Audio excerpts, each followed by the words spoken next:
Welcome back to the Nerdrotic channel. My name is Gary Beekler, and I am live in San Francisco, California. And I come to you from nerdrotic.com.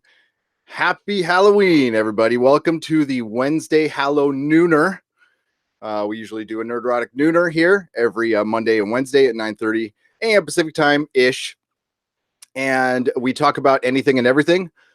A lot of the shows we cover, or whatever you want to talk about here in the chat. And welcome everybody. And I have to start this day out here. Like, I got to straighten my camera here. I've got a couple of co-hosts here. I've got My Little Werewolf and Dead Spider-Man joining me today.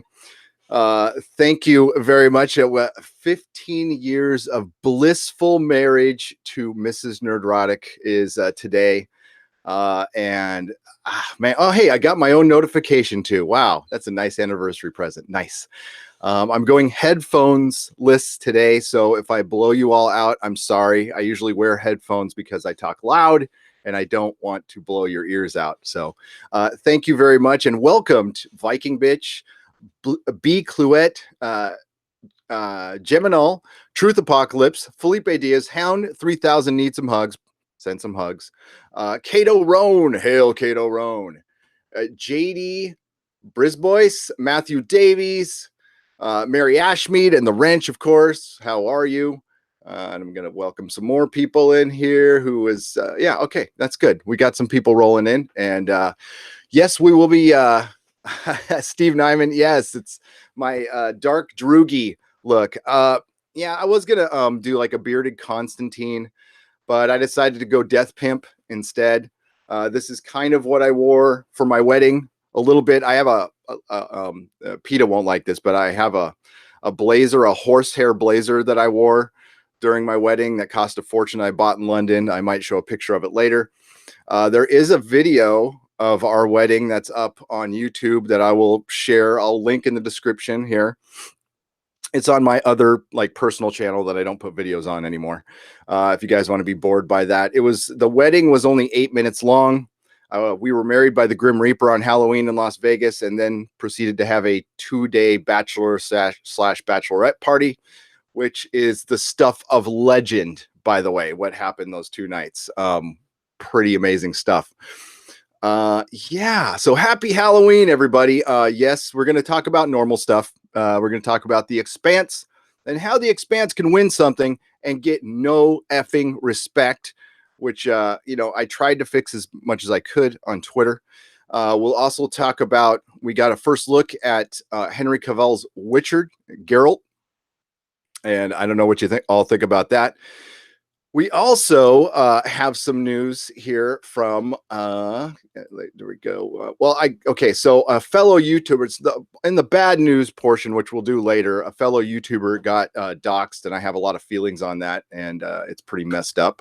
Doxing of any kind is fucked up. Okay. Also, we got some Game of Thrones news. And it's funny, on our hangout, I do a nooner on on our Patreon Tuesdays and Thursdays, and I got onto a big Game of Thrones, not even a rant. I just started talking about, because I love Game of Thrones. I love A Song of Ice and Fire, the book.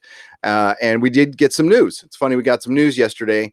We got some casting and possibly a title, which is a surprise to no one. It's probably just a working title, though. And we'll talk about that, and we can talk about Game of Thrones. What is doxing? It is when an anonymous YouTuber, the sad thing about commentary on YouTube is a lot of people have to remain anonymous for fear of having their personal life destroyed, basically. For a lot of reasons, but this particular YouTuber is just a comic book commentator. Now, you might not like what he says. This isn't about liking what he says and his perspective on things. This is a human being with a kid, and it puts that kid in danger. Somebody tried to call his work. I don't want to start out with this because it's super negative and it really pissed me off. And this isn't a YouTuber. I might, I agree with him on some stuff and I don't agree on others, but that does not matter. It's, honestly, that's why I'm out there. I've always kind of been out there. I mean, people in San Francisco, if you're into comic books, I'm not saying I'm a celeb or anything, but if you're into comic books, people knew I used to own a comic book store. Okay, so like my name's out there. Whatever. But doxing personal information, getting addresses out there and stuff. That's horrible. It's horrible, and it's one of those things it's sad about life, but it exists. Thank you, Morks. Yes. I'm starting off the day great. Mrs. Nerdrotic is off to do a fantastic gig tonight. She is working for the B-52s tonight. So that is fucking awesome. Oh, thank you, Mr. Roboto. Are you a Clockwork Orange beige? There is an X-Men named Beak. Yes, there is.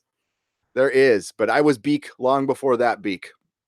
I've been Beak. I'm actually a third generation Beak in our family. I've been a Beak since I was like 4. That was my nickname because my last name's Beekler, so people call me Beak. Yes, the B-52s are playing 2 shows here in San Francisco, and Mrs. Nerdrotic is doing the hair. How fucking awesome is that? It's like a lifelong goal of hers. And that's not all. She got another gig that I cannot talk about until later this week. That's equally amazing. So, she's been doing hair since 1991. Persistence pays off, and I'm so fucking proud of her. And it's like there's no anniversary present better that I can give than that. So, I'm super fucking happy for her. And she's all, and Melissa doesn't get nervous for shit. And she was a little nervous this morning. That's funny. I've never seen that. That was new. She's usually cool as the other side of the pillow. And not one to fuck with, believe me. Thank you again, Mr. Roboto, with the super chat. You are so generous with the super chats. We really appreciate it. It does help keep the lights on here and keep the subscriptions running and keep us, covering all those shows you like us to cover. Let's get a few more people in here. Congrats again to the missus from Truth Apocalypse. Thank you. I will pass all that on. She will love to hear it. Rock Lobster, Mrs. Nerdrotic. I know, right? That's so fucking cool. I love that band, by the way. I love old B-52s reminds me of like 6th grade, which weren't always good times, but also this horrible road trip my dad took us on to Idaho, and all we had was the first 2 B-52 cassettes to listen to on this little cassette player that my sister played over and over again. Do I have any Amish influences in my life? No, I am anti-Amish. I am very anti-Amish. The Amish pimp, maybe. No, this is my devil tie. See my little devil tie? I thrifted this sucker. And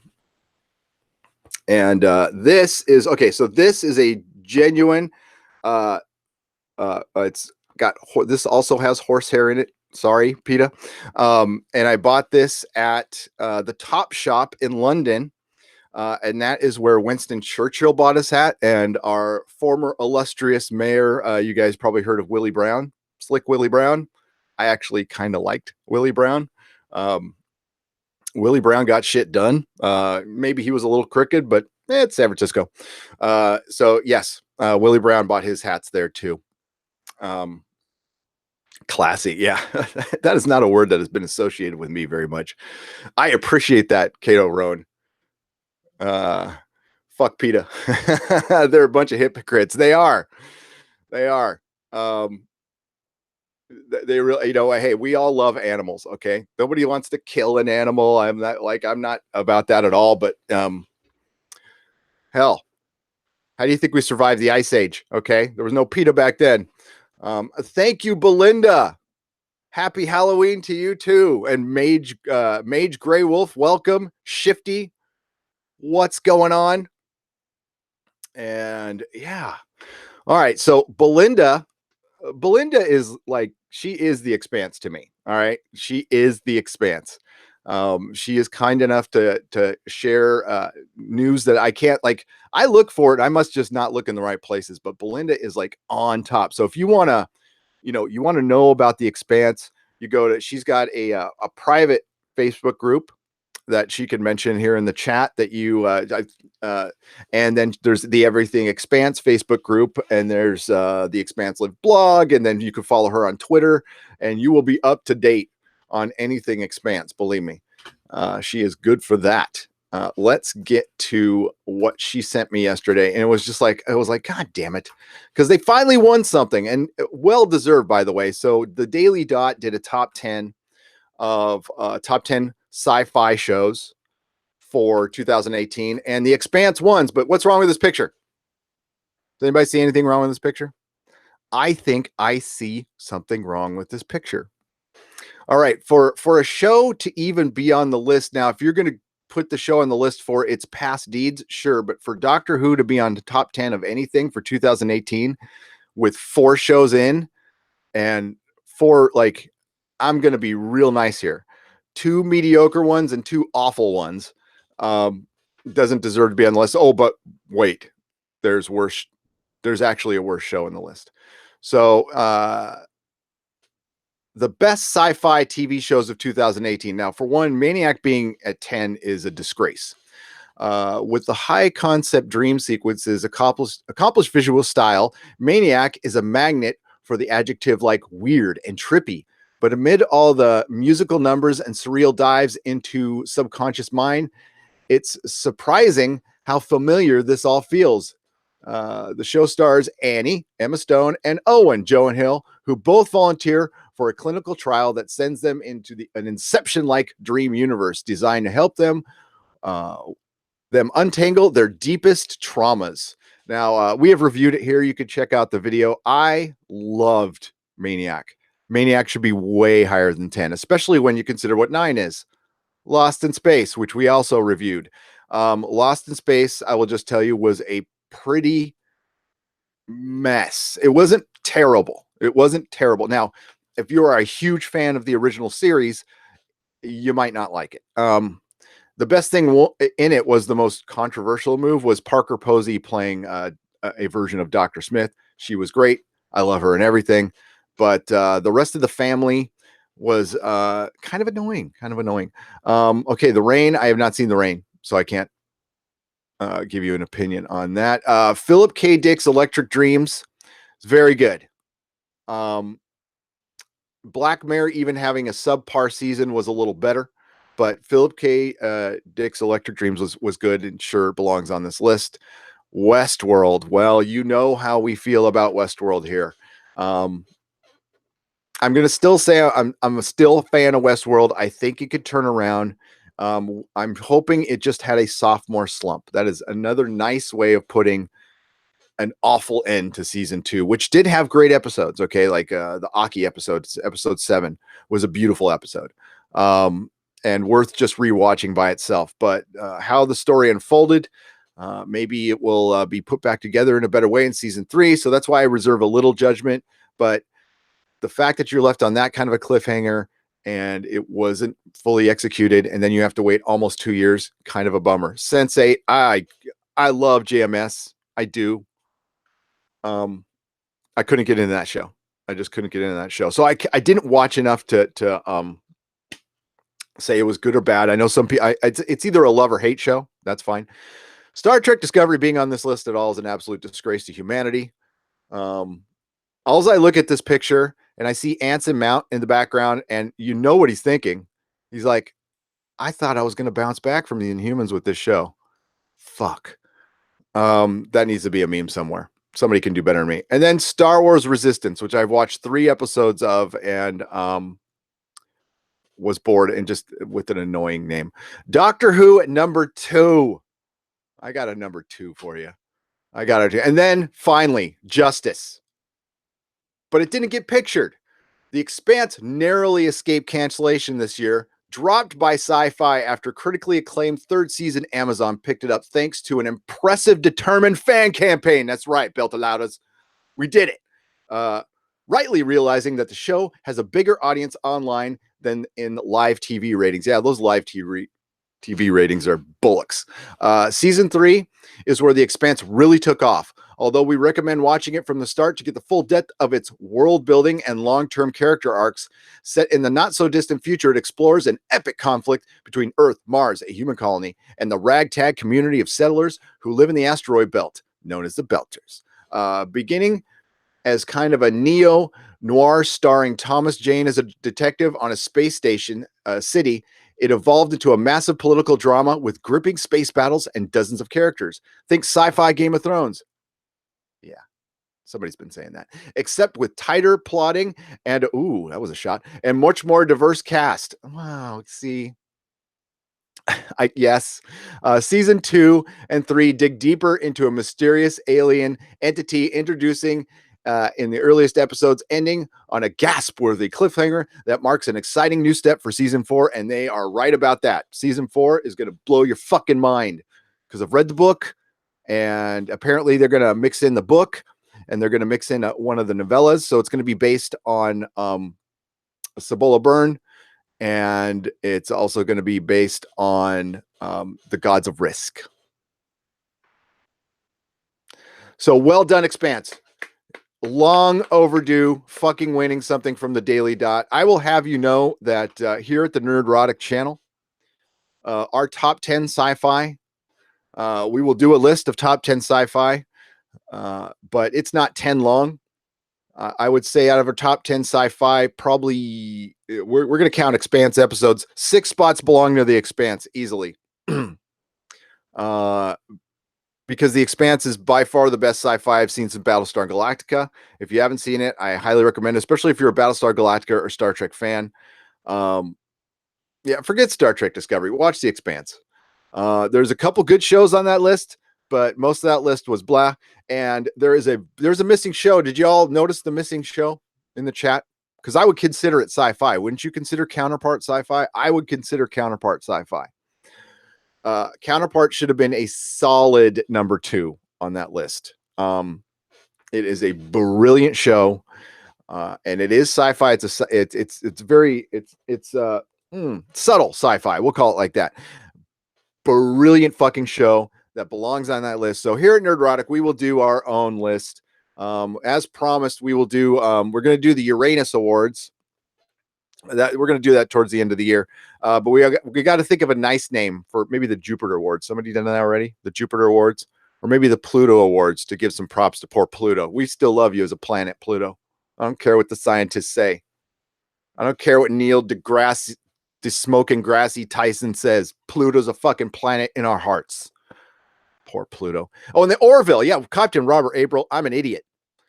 The Orville should be tied for 2 with Counterpart. How did the Orville not end up on the list? That's outrageous. That's fucking outrageous. And the fact that I forget about, sometimes I forget about the Orville. I don't know why, because I love it so much. The Orville. Chris Persia, what is up? Tamarocks, $50 fucking super chat. What the hell, man? Trying to give me a heart attack. Totally agree with the Expanse is the best sci-fi since BSG remake. Absolutely the best, period. Not even a question. And depending on how it ends, it could, I'll say equal it. I don't want to like choose between them because I love them both. The hunky, chunky, funky, Tamarocks, thank you. Thank you so much. The hunky, chunky, funky monkey, which I always like to say fast because it's just fun. I've set bear traps and ankle height razor wire in my garden. If any little brats come past, they'll have earned the chocolate coated jalapenos. 5 pounds. Bravo, the hunky, chunky, funky monkey. Even though I have kids, I think that's funny. I think that shit is funny. You make them work for it. I absolutely agree with that. And don't tell them shit.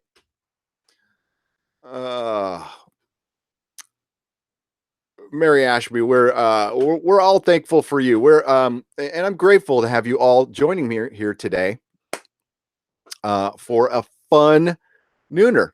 I am going to get a little serious later, but it won't be bad or anything. So it's just going to, I'm showing solidarity for a fellow YouTuber. Okay, we got to do that. The Nuburo Awards. I like that. If you get some woo-woo in there. Oh, yes. And I have some, I'm going to start a new little segment for the Nooner. It's going to be called Wednesday Woo-Woo. All right. And it's going to, it's going to build towards the next Exozone. But it's just going to be a little segment of, stuff. I'm doing research for the next one. And plus I'm also looking at that stuff every day. and there was some very interesting stuff that's come up in the last couple days that I've noticed. I'm not saying it's super new news, but it is to me, so I'll share it with you guys.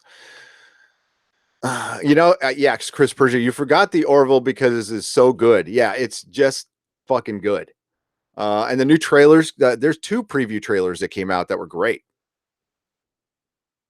Absolutely fantastic. Tamarocks is epic. We love Tamarocks and the Hunky Chunky Funky Monkey. And thank you for the super chats. Shifty, I already do. I sub to Egotastic Fun Time. I know you'll never forget the Orville again. He's hilarious. Yeah, it took me a minute to kind of get his comedy, but I got it. I appreciate it. Belinda says I was so disappointed no Orville. Yeah, and they put like Sense8 in there. Which, what did they get? Like a final episode or something like that? How does that count towards anything? So, absolutely love the woo woo. Yes, yes, yes. All right. So, did everybody? I'm sure everybody saw Henry Cavill as the Witcher. Did you guys? Here, I don't know if I'm supposed to play this or not. Hopefully, I won't get. There we go. Legolas. I don't know what's okay. Does he need a beard? He needs a beard, right? He's looking a little too pretty. Well, he's trying to look all badass right there. I mean, it looks pretty good. It looks pretty good. I think he needs a beard. Maybe I've got a prejudice towards that. He needs a yeah. So I thought the wig's pretty good. It's pretty good. I think he needs a beard. Oh man. So I'll ask Belinda in the chat now. Did we get okay, so when are we going to get some casting news? Can you even tell us like in the next few days, a couple weeks, or are they waiting? Because I've seen no press releases on Expanse casting moves. Yeah, Soda Spock does have a beard. Some good news about Spock. UCLA has bought some landmark theater down in LA, and they're going to name it after Leonard Nimoy. So classy move, UCLA. Well done. Can elves even grow a beard? I can't remember seeing it in any movies. Haven't read the books. I don't know about the books. In some books, no, elves cannot grow facial hair. In some books, they can. I thought he had a beard, though. Maybe that's what it's missing. Henry Targaryen, absolutely.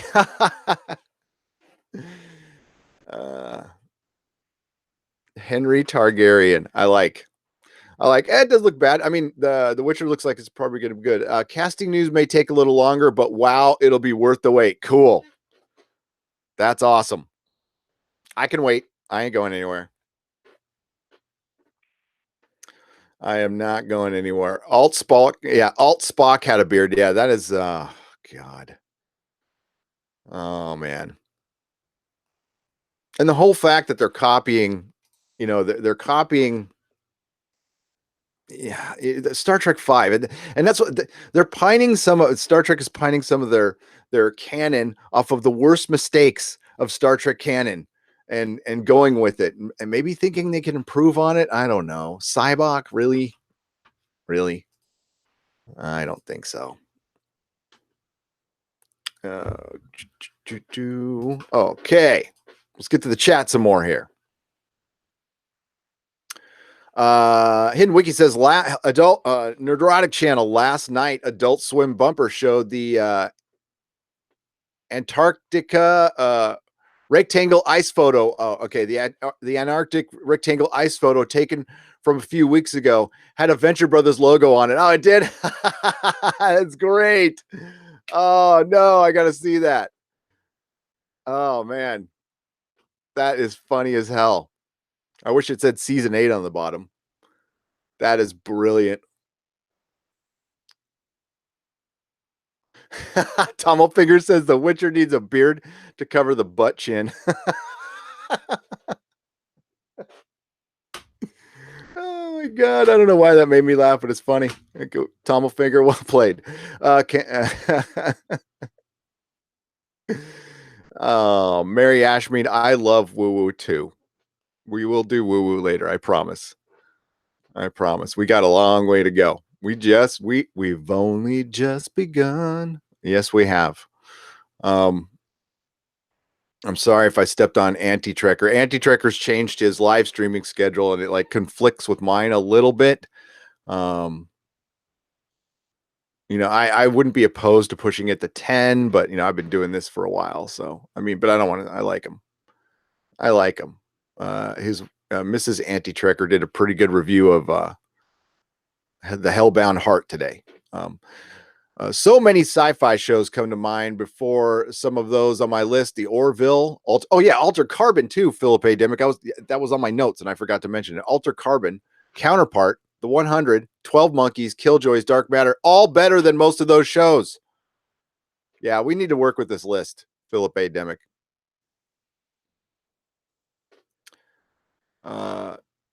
That shows you like how much actual prep. I did put a little prep in. I read a couple articles before we started this thing.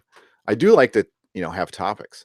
But I shoot from the hip. My opinions come from mainly my ass. So yeah, as most people's do.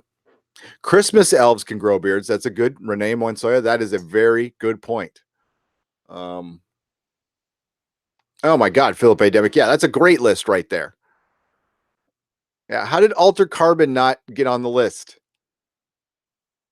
What's the? I don't even know what the Daily Dot is anyway.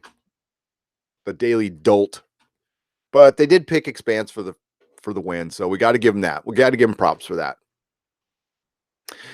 So far, STD took bad ideas and made them worse, says Mage Grove. Exactly. At this point, it's just funny. I am so far beyond being like mad at Star Trek Discovery. I've gotten through the full 5 stages of grief. The most recent one, of course, is acceptance that this is canon forever. It will not be stricken from the record unless some descendant of the current Roddenberrys grows up like most kids do, totally rebelling against dad and wanting to destroy all his work. And we can only hope that happens, but that's going to be a long time. It's going to be a long time. Oh my God, what is that on his head? Says Lumpon. It's my bowler hat. Up for a little bit of the ultraviolet. No. I do have a cane that I went with this. It's my wedding anniversary, so I'm wearing it in honor of my wedding anniversary. Love Pond. 15 years, but I've actually known Mrs. Nerdrotic for 36 years, since 1985. Long time ago. I used to follow her around because I was too shy to talk to her. So I would hang out outside of her art class. And at the time, and I will not show you a picture. Well, maybe I will. I was really like in the new romantic thing. So this is my pre-punk days. And I had like really long bangs that very Tears for Fears. Very fucking, like the hurting Tears for Fears. Okay. Not songs from the big chair. Tears for Fears. Like proper goth Tears for Fears before they turned all poppy.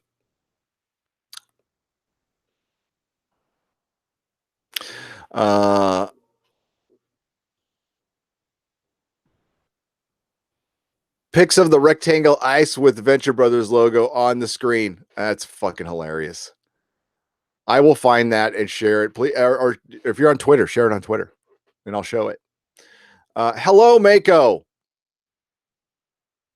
I know the butt chin. Yeah, it's shit like that makes me laugh. Okay, it does. I know it's terrible. Planet trademark. Yeah, check out the vid. It's Mrs. Anti-Trekker's first vid, and she gives a detailed review of the book. The book is fucking fantastic. And she does a good job. I think Anti-Trekker's out of a job, right, Captain Robert April? I should schedule my live streams, might get better response. It does help. It does help, Captain Robert April. I've been scheduling these for a few months, and our views have gone from averaging Like, well, it's because we have more subs too, but I was happy to get 100 views on these, and we started averaging 300 views, and now we're getting more than that. It's if it cracks 1,000, I'm more than happy, especially when it's a 2 to 3 hour live stream, especially when people are really engaged. So hopefully we're keeping you engaged. Especially, I mean, like today. Today's not a day I expected to have a lot of people in here, but there is, so that's great. That is fantastic, and I'm, again, grateful you are here. Belinda's like, yeah, Belinda wants to spill out the casting stuff. There's so much stuff. God, I my heart goes out to you because like I want to blab so much stuff I know. My God, it would get us so many clicks, but I can't. But I can't. Just information on certain TV shows, certain comic books. Oh my God, I've got so much god dang comic book dirt. I can fill a landfill, but it's all told in confidence, so I can't say anything. It sucks, especially when you have a YouTube channel. Somebody, oh, forgot it, man. I want to give you here. I got to give you props on Twitter. Somebody sent us a a picture of Kurtzman and Kathleen Kennedy's face merged. Oh, I can't find it now. God damn it. Oh, here it is. Oh my God. It was just a little Halloween present sent.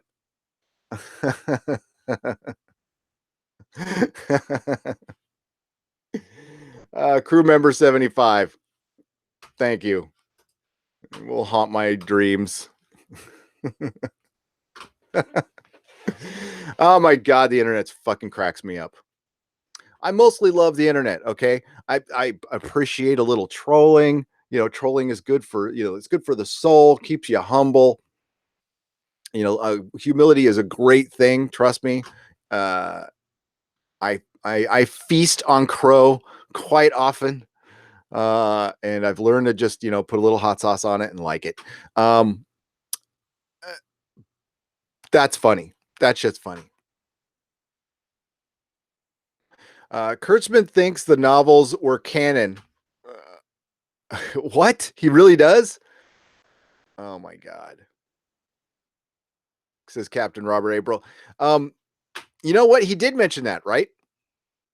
You're right. He said that in his quote. He said, we can't, it's impossible to keep track of all the canon with the books and the comic books. He did say that. Wow. I mean, like I remember him saying it, but it didn't click to me like that as, oh, he does think, oh man, see, that's the problem. That's what we're talking about. I mean, bring somebody on in Star Trek who knows Star Trek. I mean, like, don't put me in charge of Star Trek. I mean, fuck. Half the episodes I saw, I forgot because, drugs in the 80s. But that's why I'm rewatching them. You put somebody who, who knows their shit. Like fucking Doomcock knows his shit. Annie Trekker. Captain Robert April. The guys at Trek Yards, they know their shit. Those are fucking nerds, man. They're fucking nerds, and I love them. Silhouetted Animator sent me an X-Men movie timeline from Fox. Like, who's got time to put this shit together? But it's brilliant.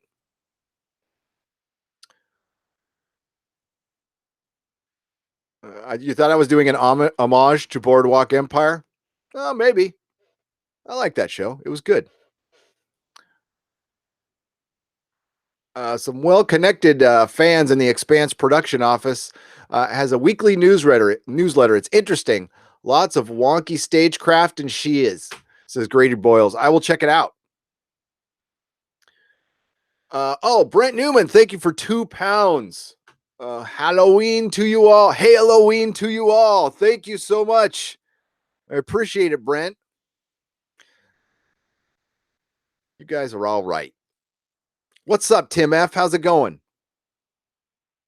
I bought the first edition Books of Blood with the sleeve in perfect condition for $1. from a dude on the corner at Valencia Street. Almost shat myself. Down here, Valencia Street, Grady. That's right. You're a homeboy. I forgot.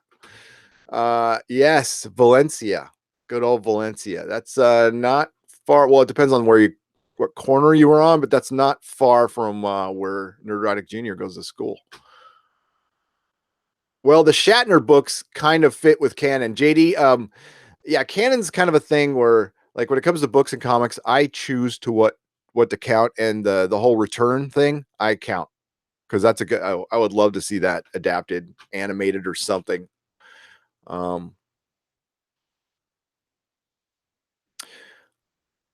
And Tim F says, "Happy Halloween to everybody." 19th in Valencia. Oh yeah, that's the kind of place where you could find. It's Bartertown, basically. 16th of Mission, 19th Valencia, 6th Street. Welcome to Bartertown. The werewolf is giving me a nasty look. I don't like his tone. Hey, don't worry, he's a midget. Oh, sorry, is that a bad term? Oh, he just fell, by the way. Yeah, his arm fell out. Yeah, he's armless. He's armless. That's what, this is the kind of thing where you go to Home Depot and you're like, I just want to like set $30 on fire. So I bought a little mini werewolf and then a skeleton and then put a Spider-Man costume on him. Because I have Spider-Man costumes just laying around like a normal person.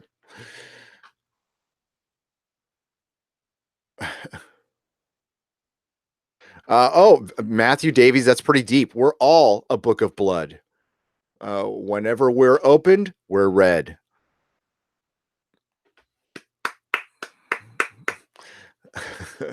What's up, Marks? Halam, not if it's like the Vampire Diaries. Then it's a different color.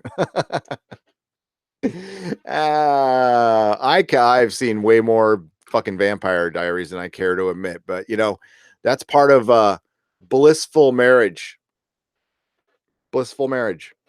You got to sit down with your wife or your partner once in a while and watch the crap that they like. And no, I didn't, because she goes to all the superhero movies with me. And then, I mean, God, the shit she has to hear me like when I'm like, I'm going to bring this point up on my podcast. I'm going to test it on you. And then she's like, I don't care. Cobra Kai. Cobra Kai is the blueprint on how you bring something back. Now, I used to say it was Ash versus Evil Dead, and I will still stick to Ash versus Evil Dead. Season 1 or 2 are fucking genius, and that is how you bring a property back properly. Cobra Kai possibly has done it better, but it's only one season. Okay, we got to see how it plays out. There is a show. I was going to do a video on it, but I found out the article was old. But it was shared with me by Viking Bitch that Farscape is still it's still in the ether. It's still in the air. It's still being talked about. Brian Henson talked about it at I believe Dragon Con, and I'll nutshell what he said. I've been wanting to make it into a movie, but I'm being talked into it being a miniseries, which is where it belongs. And it really does depend on and it also, Happy Time Murders not being successful burned him out and probably depressed him, so he probably doesn't want to go through the movie process anymore. So if Dark Crystal is a success, hear this, Farscape fans, if Dark Crystal is a success, it would probably be considered. I think that would be a good show to bring back if they use the Cobra Kai Ash versus Evil Dead formula. Or do you think, Farscape fans, it should be just left alone? Do you think it should just be left alone? I'm interested to hear that in the comments. I am a new Farscape fan. I am not trudging. I'm very much enjoying season 2 right now. I can't say I'm a scaper. I don't know all the names and stuff, but I love it. I don't know where, I have no excuse to why I didn't watch it earlier other than I was adult. Sorry. I was also busy with that comic shop thing. Got a big week coming up with the comic store. Got a big hurdle. Like, there's basically one hurdle. Everything else is kind of lined up. So I left my job a couple weeks earlier, as you all know. Kind of rage quit. Never done that before. Felt kind of good. And so that set me back a little bit because I needed a couple months to save money for the shop. We're doing that now. We're getting finances together, all that stuff. But to own a comic store, you have one distributor. It's called Diamond Comics Distributors. Now there is a way to do it without them, but it's very hard and not very profitable. Diamond and I did not leave on the best of terms. So that humility I was talking about earlier, I have to write down a letter. Remember in A Fish Called Wanda when John Cleese is being hung outside the door and he has to give an apology? It's got to be something kind of like that, you know. There, the messed up thing is like it was a very mutual fuck up between us. I mean, I shared some responsibility and they definitely did. I was willing to admit it. They were not. So I'm going to now have to kind of capitulate to them and just go say it was all my fault and write a letter, and which is fine. Whatever gets the business done. So cross your fingers on that. I will tell you that whole story. I keep talking about this. December 7th is a big day you want to tune in. It's a big anniversary for me, and I'm going to do a special live stream that day, which I probably won't keep on the channel. I'll move it over to the website, but tune in. It'll be juicy. It's good. Well, maybe not, but it's necessary. Blue Cat 42, greetings all. I hope everyone is having an awesome Halloween. Look at all those cool emojis.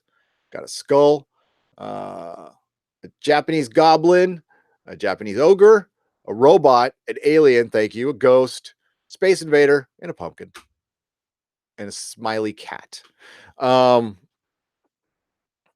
Matt Guy just came over here from Anti-Trekker live stream. Yeah, I feel bad. I was freaking going over for the last 2 hours, and all he did was debate with Trek Yards about Shields and Trek and Star Wars, and it was great. Yeah, dude, that is the fucking kind of live streams I live for, and I did watch some of that. And yeah, two nerds debating the power of shields between Star Trek and Star Wars. That is what makes life better. Okay, that's what makes life worth living. That's why Harvey cannot press the button. Okay, because we need that. We need shit like that. That's the kind of conversations I heard every day in my comic store. That's why this whole podcast was based on, I missed it to death. I mean, like to where it hurt, where I missed talking to nerds all day about nerd shit. Did it for 10 years. It was so much fun. I never got sick of it. And like, oh, it's freaking hilarious because my son is like a constant quiz on that stuff. He's like, it's clicked that comics are cool. He's always kind of liked them, the look and everything, but now he's getting into the lore, the stories, and he's just killing me with questions. And it's actually good. It's because I need to get, back up to speed, and it's kind of funny how the higher power works. But welcome, Matt Guy. It's good to see you.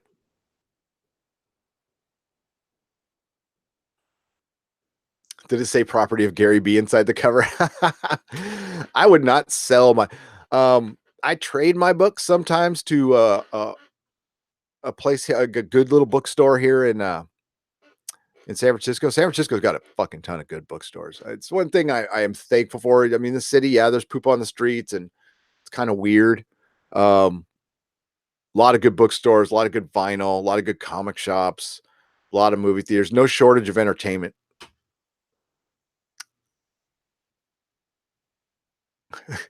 It's little werewolf. It's little werewolves. Werewolves. Sir, thank you very much. Says Hidden Wiki. I can't read that. Sorry. Werewolves. JP says Game of Thrones does not need a prequel. Well, it depends on where they go, and I'm going to talk about that in a little bit because they use the D word, and they're using the story like it's just it sounds a lot like the Picard series. It's not the history or expect, which is really language for saying we're going to fix the problematic things of Game of Thrones. Like this Daily Dot even said, Game of Thrones wasn't diverse enough. Well, I mean, the books are plenty diverse, but the books take place in an area that is based on Northern Europe. So I don't know. It's this is the world we live in right now.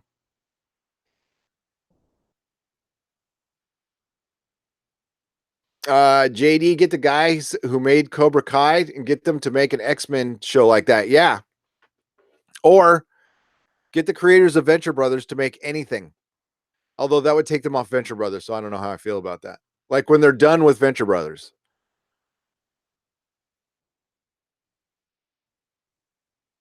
Farscape Forever, says Viking Bitch. I'm getting caught up in the chat here.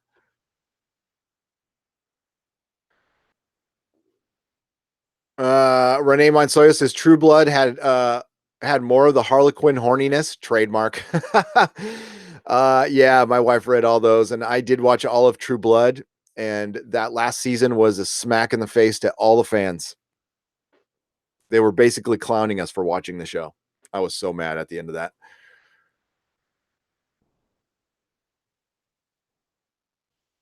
Cobra Kai is the only teen TV show to watch. Honestly, right now it's the only YA I can stomach. It hit 50 million views, by the way.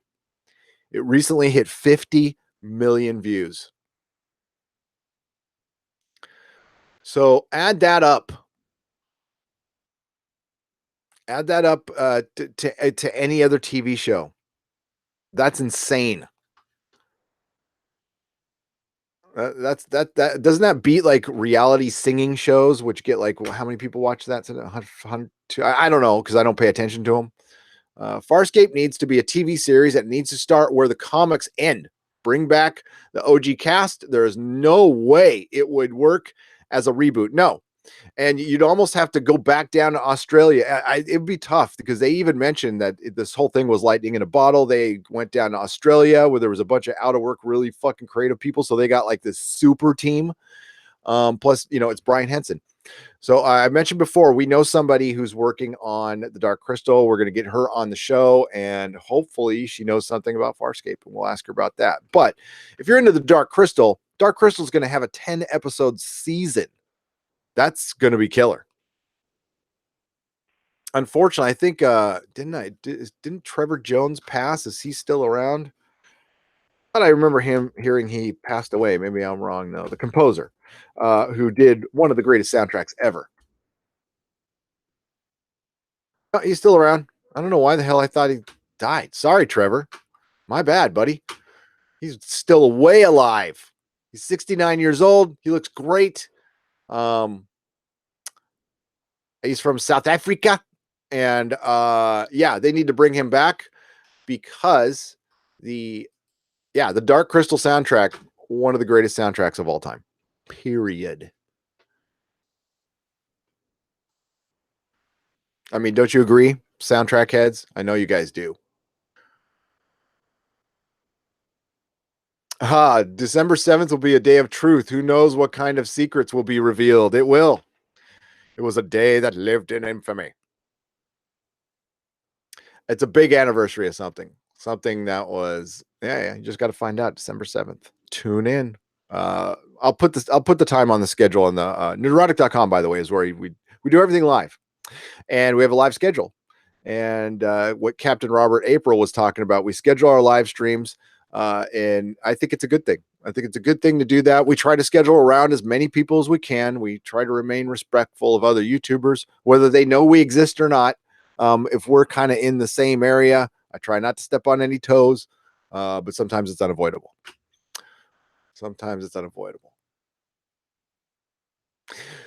Okay, so here, let's get to... Oh, boy. Let's get to that Game of Thrones on the wall. So Naomi Watts was cast in this prequel, and it's being called, it's probably a working title right now. It's being called The Long Night. So it's going to take place during the Long Night. Philip A. Demick, and I discussed this in our hangout with a couple others with Truth Apocalypse yesterday in our Patreon only hangout. And yeah, I'm rusty on my Game of Thrones right now. I gotta get read up on the lore and everything. So the Valerian Freehold, because the first thing I would see her as um is I mean, there really wasn't any Lannisters back then, and the Valerian Freehold was getting started, or it predates the Valerian Freehold. Um, so I mean, maybe she's Valerian. That would be the first thing I would think, or maybe they make her a Stark, but she's supposed to be a socialite. Um, Now, remember in Game of Thrones, in the world of Game of Thrones, thousands of years can progress, and they really don't. There isn't much technical difference. Now, there is a Bronze and Iron Age um, in Game of Thrones, but yeah, it's not like where we are in the story now in the current Song of Ice and Fire. It's that much more advanced than the past. Actually, there's some lost secrets. There was a lot more magic back then, so we're gonna have it's probably going to answer a lot of questions about the others. Children of the Forest, it'll probably have a lot of more of the fairy and pixie dust stuff and magic.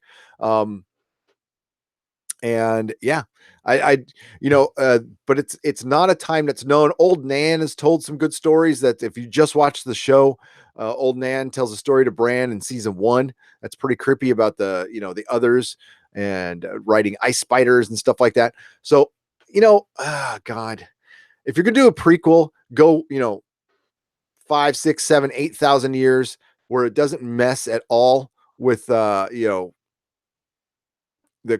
Song of Ice and Fire, the current run. I think the show is kind of messed up anyway right now, so I'm just happy to see that's finished, and hopefully they finish good. I'm hoping they finish good. So we got Naomi Watts here has signed on for Jane Goldman's Game of Thrones prequel. News of the Game of Thrones spinoff is largely speculative, but today we learned some bombshell casting info that until now had only been a rumor. Hollywood darling Naomi Watts, and we like Naomi Watts, is signed on for the leading role. And according to Deadline, Watts is accomplished actress. Yes, she is. With whose credits include Mulholland Drive. Who can forget that? The Ring, King Kong, Eastern Promises, Birdman, and St. Vincent, and the Divergent series. Has been secured to a lead ensemble cast for a spinoff, which is reported to be a prequel to tell the stories of the Age of Heroes and the Long Night events that happened thousands of years before, taking place in both A Song of Ice and Fire series and the Game of Thrones TV show. The working title for the prequel, unsurprisingly, is The Long Night. Naturally, HBO is not saying much about Watts' character, but Deadline is reporting that she will play a charismatic socialite hiding a dark secret. Basically a CW character. Yeah. So they also note that given the writer of the prequel is Jane Goldman, and that the show is looking to differentiate itself from its namesake series, because you always want to differentiate yourself from the successful thing. That's what I like to do. It was a logical assumption that the prequel could have a female lead. Okay, Game of Thrones fans, name me the lead of Game of Thrones. Who is the lead? I know the answer. I mean, it's a rhetorical question. Nobody's the lead. You can make an argument that it's Daenerys. You can make an argument that it's Jon Snow. You can make a pretty damn good argument that it's Tyrion. You could make an argument that it's Cersei. There is no lead.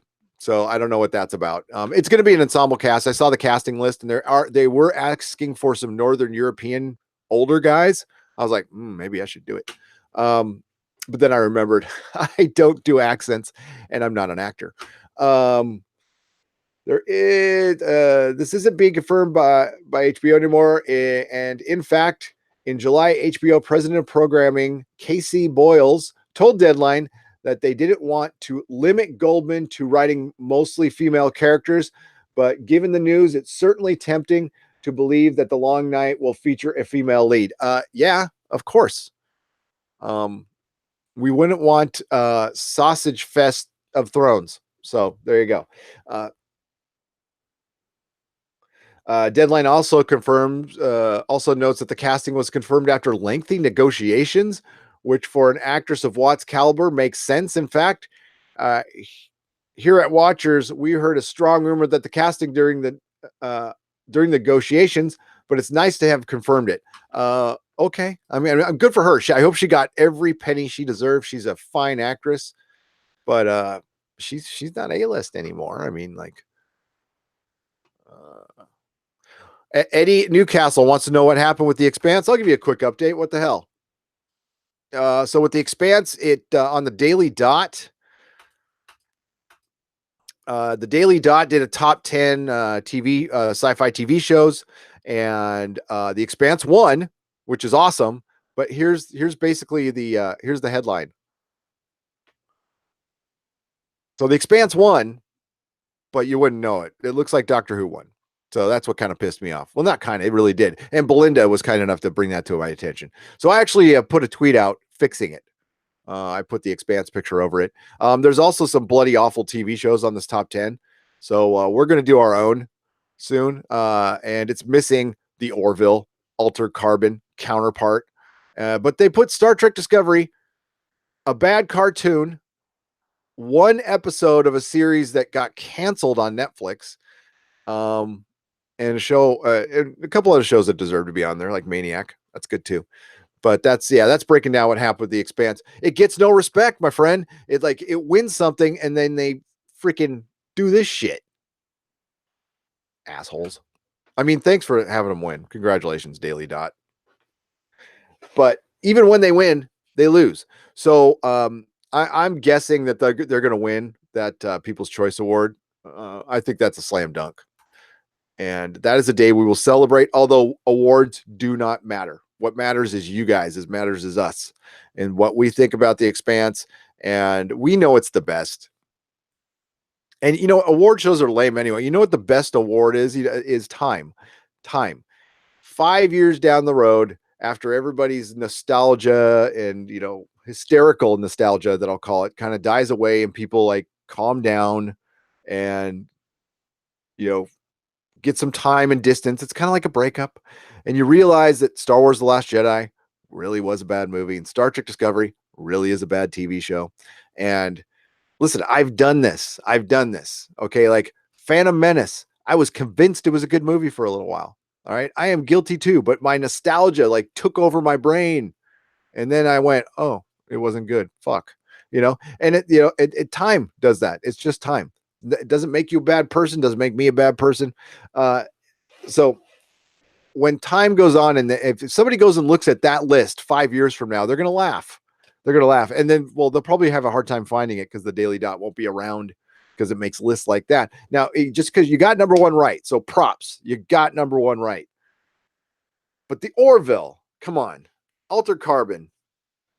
Sorry, something flew into my eye. That was weird. I'm partial to cons. The Cannes, like the town in France. What's up, Eddie Newcastle? And James V.D. Bosch, how's it going? Comrade Panfred Putin's Axfielder says, Nerdrotic channel, I'd love for Game of Thrones to take place in the age of Conan. So he can fuck shit up. By that, explain retarded noble houses or today, because it is done when he is done with civilization. Yes. Well, I would like, there was going to be a proper, hey, I got to turn my camera off because I got to get this thing is in my eye. So they were going to do a proper Conan on Amazon, and they canceled it. And they're going to do, oh my God, why am I blanking on her name right now? They're going to do, oh my God. You know who I'm talking about.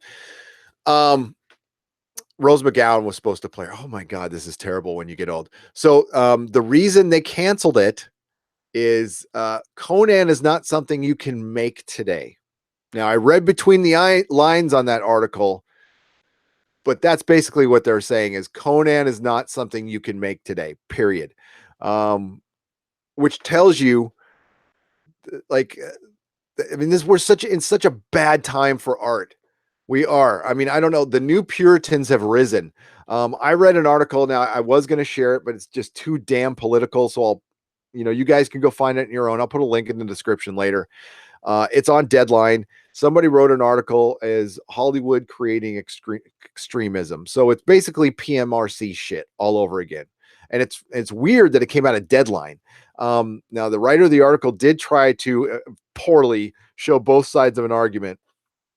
But yeah, bottom line, you can't make a Conan right now because Conan did things that would make people upset and like kill a lot. And, it was barbaric times. So barbaric things happened. There's still a place for that. It's art. It's fake. It's make believe. You can choose not to watch if it will offend you in any way, shape, or form.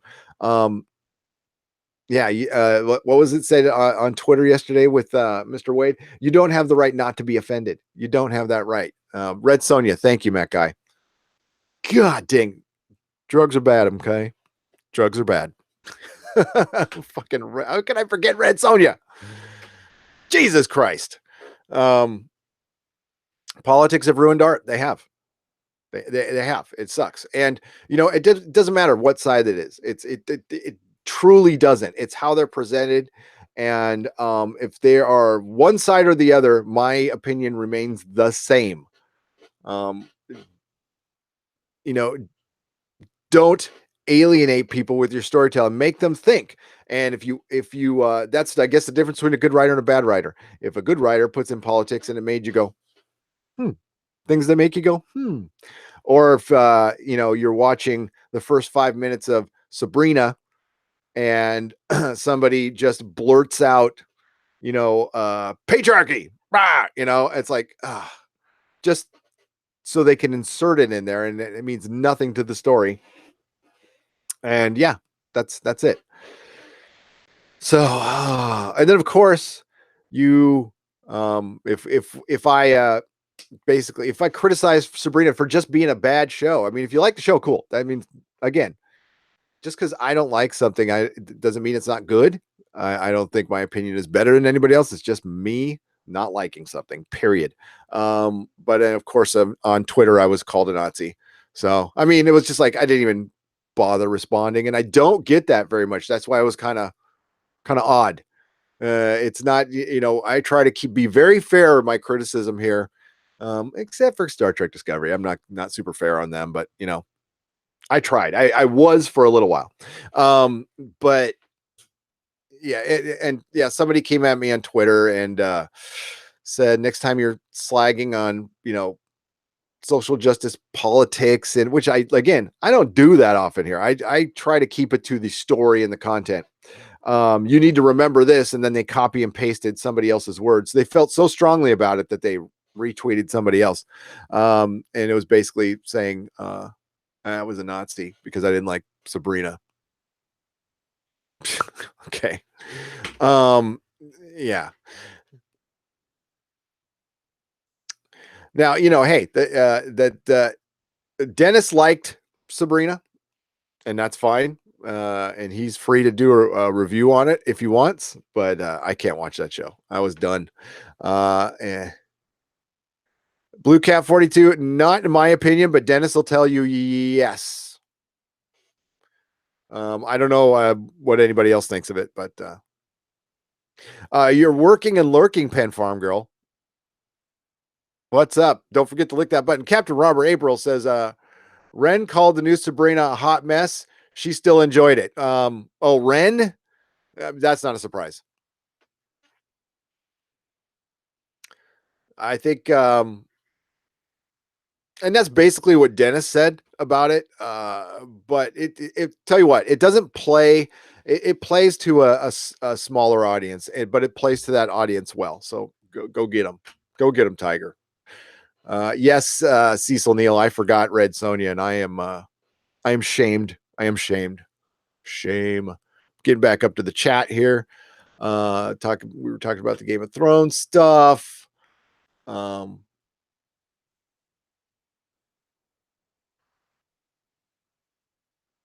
What matters is avocado, says Philip A. Demick, and that does. Oh, you were saying Kansas like fruit and stuff. Okay, gotcha.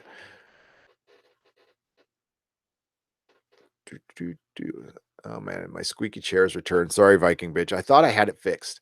If awards matter, we wouldn't be having graduation or kindergarten. For kindergarten, yes, which I actually attended. And I had to give my kid that like fucked up father speech, like this stuff doesn't matter. I mean, good job. It doesn't matter. These awards don't matter. They don't matter. And then we just look them in the eye and go, don't you want to win? Don't you just want to win? That's our family motto, by the way. I think I'm having an LSD flashback. Everybody is speaking in French. Well, Slurmy Scott, at least it's French. Usually it's backwards for me. It's like a Zatanna comic or something. Time is the best judge of quality. I still remember BSG in 2004 and think it's the best sci-fi show of all time. We have to wait, but I can guarantee you Chibnall's Doctor Who won't be in the top 10 for me. No. It won't stand up a couple of years. Tenants Doctor Who stands up today. No problem. BSG stands up. Star Trek, the original series. Star Trek, I mean, all the Star Treks, really. Well, not the recent stuff. Buffy, while dated, I still enjoy. Angel, while dated, I still enjoy. The Expanse is something that will hold up. Right, folks? I mean, like, there's nothing about The Expanse that even flirts with modern day shit. It truly immerses itself in its world, and it hasn't so far played into some current storytelling tropes, something Game of Thrones used to not do. But once they got away from George R. R. Martin's source material, they started doing.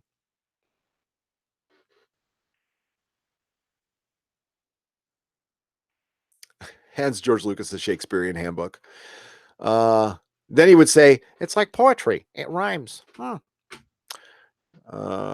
Sorry, it's my bad George Lucas impression. We used to, Triumph, the insult dog. So at Comic-Con, because we get bored, we had a 1/6 scale George Lucas action figure that we pasted some money in, and the fingers were articulate. So his name was Articulate George because he could flip people off. So he was holding a wad of cash and he was doing this. And I got bored one day, so we got a video camera and we started doing some Triumph, roasting Star Wars fans. I improv'd all of it. It was probably the only time in my life I was,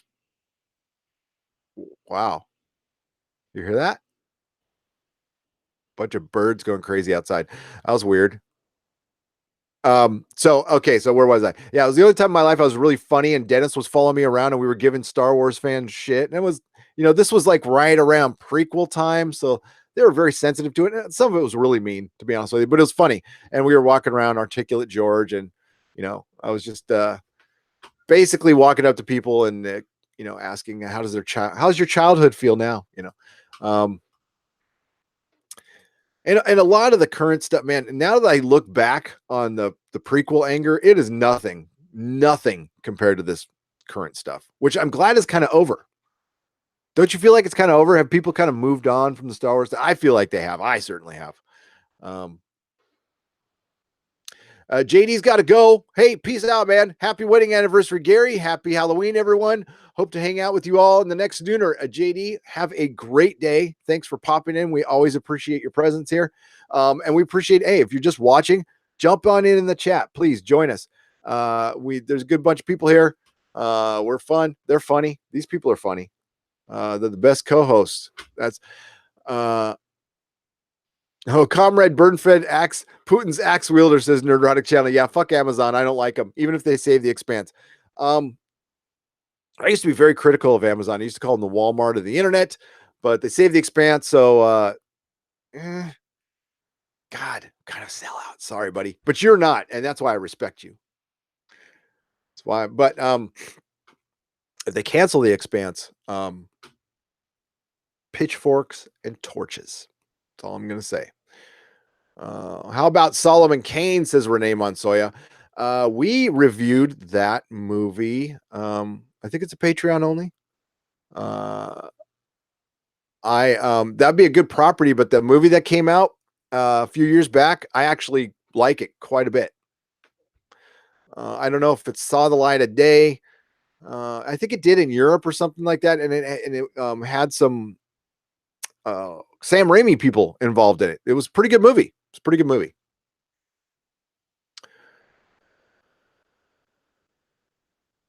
Cordell Fenival asks, when will Dave Stevens and or Rhea Seehorn get an award for their incredible work? I think Rhea might get one this year. Rhea Seehorn is in Better Call Saul, and she was the best thing of the season.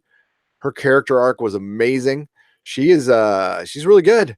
She's really good. Dan Stevens should have won every year. He won't though, unfortunately, but he'll win in our hearts, Cordell. He will win in our hearts. And we all know why he's not going to win. I won't say it, but you can guess it. If you can't make Conan today, that all means Amazon is a bunch of whiny pussies. Well, I mean, yeah, I don't know. And the thing is, they're going to make Red Sonja. So it's okay to do. I mean, like, that's just as brutal. It takes place in the same goddamn world. So I don't understand that at all. Well, I do.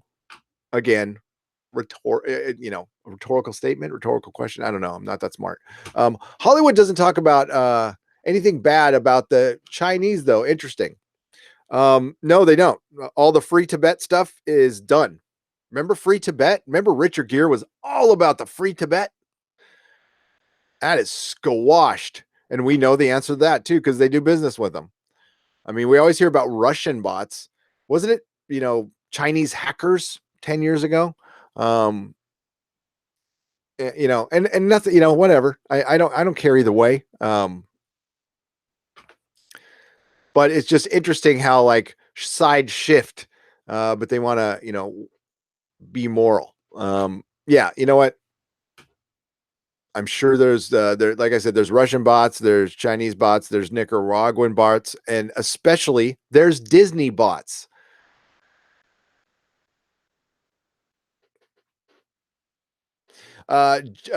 Jeffrey Golden says the only true Conan is 1982 Conan, period. Yes. Agreed.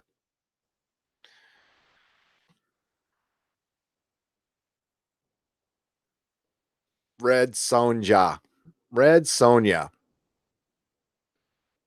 I got it. I saw it. I saw it spelled a few times. It's okay. I'm not one to judge on that stuff. The French could make Conan, no fear. The French make good comic books. I mean, good food too, but good comic books. I'm a big fan of those French comic books. Brent Newman says insulin is good.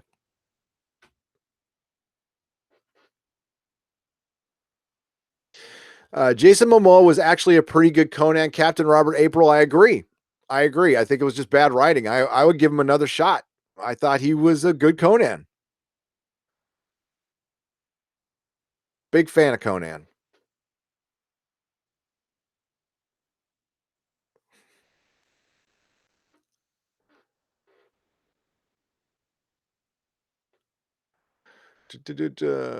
To crush your enemies, see them driven before you, and to hear the lamentations of the women.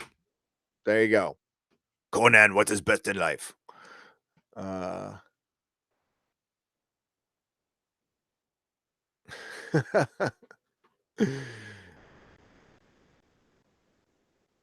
Hound 3000 needs some hugs. Gonna hit the sack.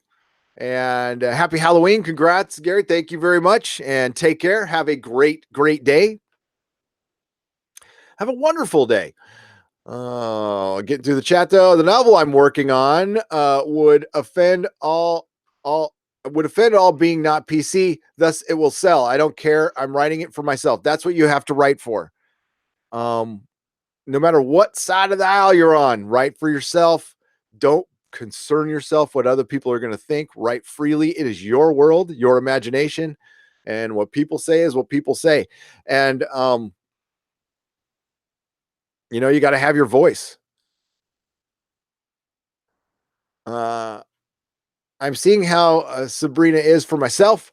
I agree with the label of Sabrina, the woke witch, but there are some interesting elements in it. It says Mage Grey Wolf. Yeah, that's cool. That's cool. And listen, I'm really just not into like CW stuff. I made it pretty clear here, but it's nothing again. I mean, this is basically a CW show. We also don't cover the magicians. We get asked. I mean, that is the show we get asked. Current running one we get asked about the most. So why aren't you covering the magicians? I tried. It's not like it's a horribly put together show. It is, and I like fantasy and stuff. It's just, I don't. To me, well, saying it without insulting it, it's just not for me. We'll just say that. And the same way with Sabrina. But a lot of my friends like that show. Plus, we have plenty to cover. Coming in January. We're gonna Project Blue Book. If you guys have not seen the trailer for that show, go see the trailer. It's got Littlefinger in it. We're also going to be covering Counterpart, of course, Umbrella Academy, Deadly Class, of course, Star Trek Discovery. The Orville's coming back, Counterpart's coming back, Night Flyers. We're going to have plenty of shows to cover. Double finger queefing in Hollies. That is terrible. Geminal says, I hate Cavill as Legolas. What's the general consensus? I haven't seen. Maybe I should go over and read the comments. Is it getting ratioed? Or is it I'll have to go over and then look and let's see what some of the comments are. We can read some if they're funny. That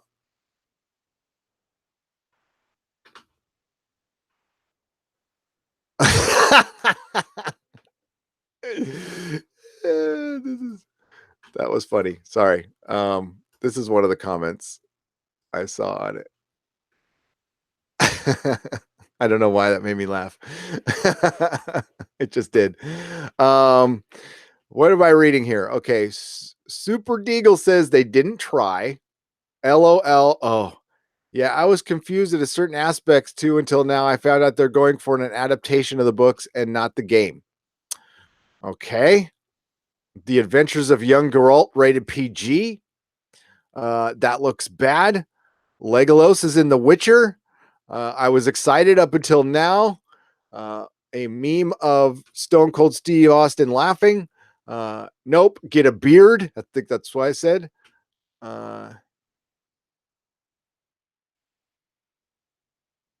Very book accurate for which the show is based on. Not even a scar. Cat eyes. Well, they might do that later. Legolas. The wig is awful and distracting. Another meme of yeah, another meme, and OF, yeah, okay, we got an OF, yeah, we got a and we got a Spock meme saying fascinating. So somebody's saying perfection, book accurate, nice. So it's a little mixed. Folks.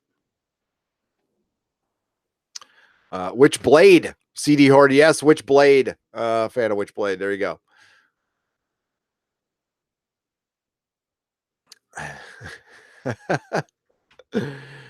Rigel speaks to me. I'm at the end of Farskip season 2, loving it so far. The first time I watched the show, I got the part where spoilers gets or where the pilot, Ship gets pregnant. Yes. Uh, Jordan Peterson talks to elves. He does. Okay. Well, so do I. I do. When I drop lots of acid, I talk to, well, when I did, hobbits, elves, Jesus, a giant. Remember Grape Ape? I talked to Grape Ape once. Yeah. Gary is dressed up as Slutty Gary. I'm always Slutty Gary. Apple Crow. Yes, this is Slutty Gary. Um, oh wow, David Foremost. I'm watching while assembling a Wormouth guitar neck for my Telecaster. It's taken months to get this guitar but together, but this is the final step. Well, David, don't let me distract you. I want to see a picture of it. DM me on Twitter, and good luck with that. Maybe we can jam. I can break out my $99 Ibanez bass with my little practice amp, which I've been playing the hell out of lately. By the way, I mean I've got a Rickenbacker, but I don't. I mean I don't practice with that. I practice with the POS bass. Maybe I'll take out some stuff at the end of the show. Witchy woman. Rigel is the frog, but he's our frog. Okay, he's a dominaire. Dominaire. The Netflix show is not going to be like the book. The Netflix shows are not going to be like the books or the games. Are based on some of the books that were allowed to create their own canon. They're better than the book. So the games are better than the book. Okay. Gotcha on that one. I'm going through the audiobook now. It's not, I mean, I like it. I like the story. I love the look. I love the world. If they do the show right, it'll be my cup of tea. It'd be totally down with that stuff. Totally down with that stuff. Geralt's beard grew real time. So, okay. Well, that makes sense. And maybe they'll just have it grow real time in the show. There we go.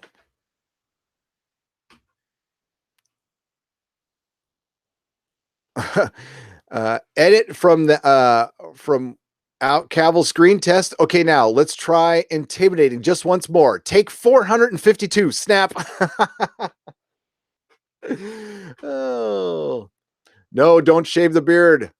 Tom would be heartbroken. Oh God, no! I'm not going to shave this beard. I'm gonna trim it. It's getting way too freaking long though. It needs to go down a little bit. But I'm not doing the Movember thing. No, hell no. Yeah. Comrade Budfed Axfielder, hello. By Clint Eastwood's one expression, how long do I need to download Red Dead 2? It's only 50%, 15% done. Now I got to go buy that, man. But I'll probably end up buying it and then not playing it. I mean, I like the first game a lot, but I'm not a gamer. And I can't be distracted from this. I spent a lot of hours on this in comic book store. And we have a lot of stuff planned for you guys. Yeah, including an exozone. We will be getting an exozone sooner than later. Yeah, Annie Trekker shaved his shave today. Gary's the Witcher. No, no. Rabbi Gary, that's funny. That is funny. That's good. Gary looks 20 years younger without the beard. Look at those old videos when he shaved for the job interview. That was almost we're getting close to a year ago on that one. Yeah, I definitely, one of the reasons I started growing a beard was I got tired of being called kiddo at work and by people. Then I'm like, I'm 10 years older than you. I mean, I act like very young. I do. Anti-Tractor shaved his face. Yeah, where did his chin go? I sure wasn't watching the same live stream. Yeah, I know. Right?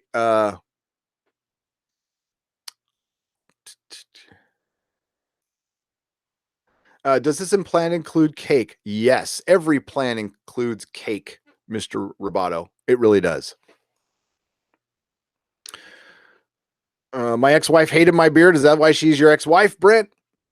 Gotta ask. I mean, my ex-wife hated comics.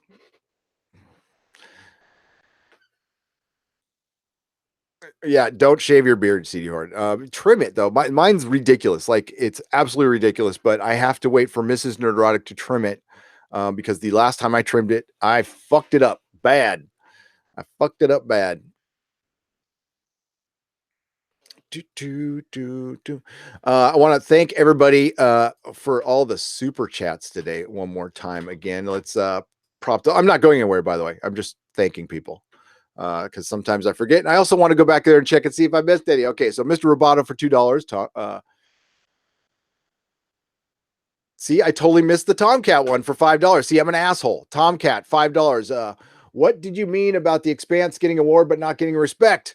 Why do these assholes hate everything sci-fi so much? Tomcat, I suck.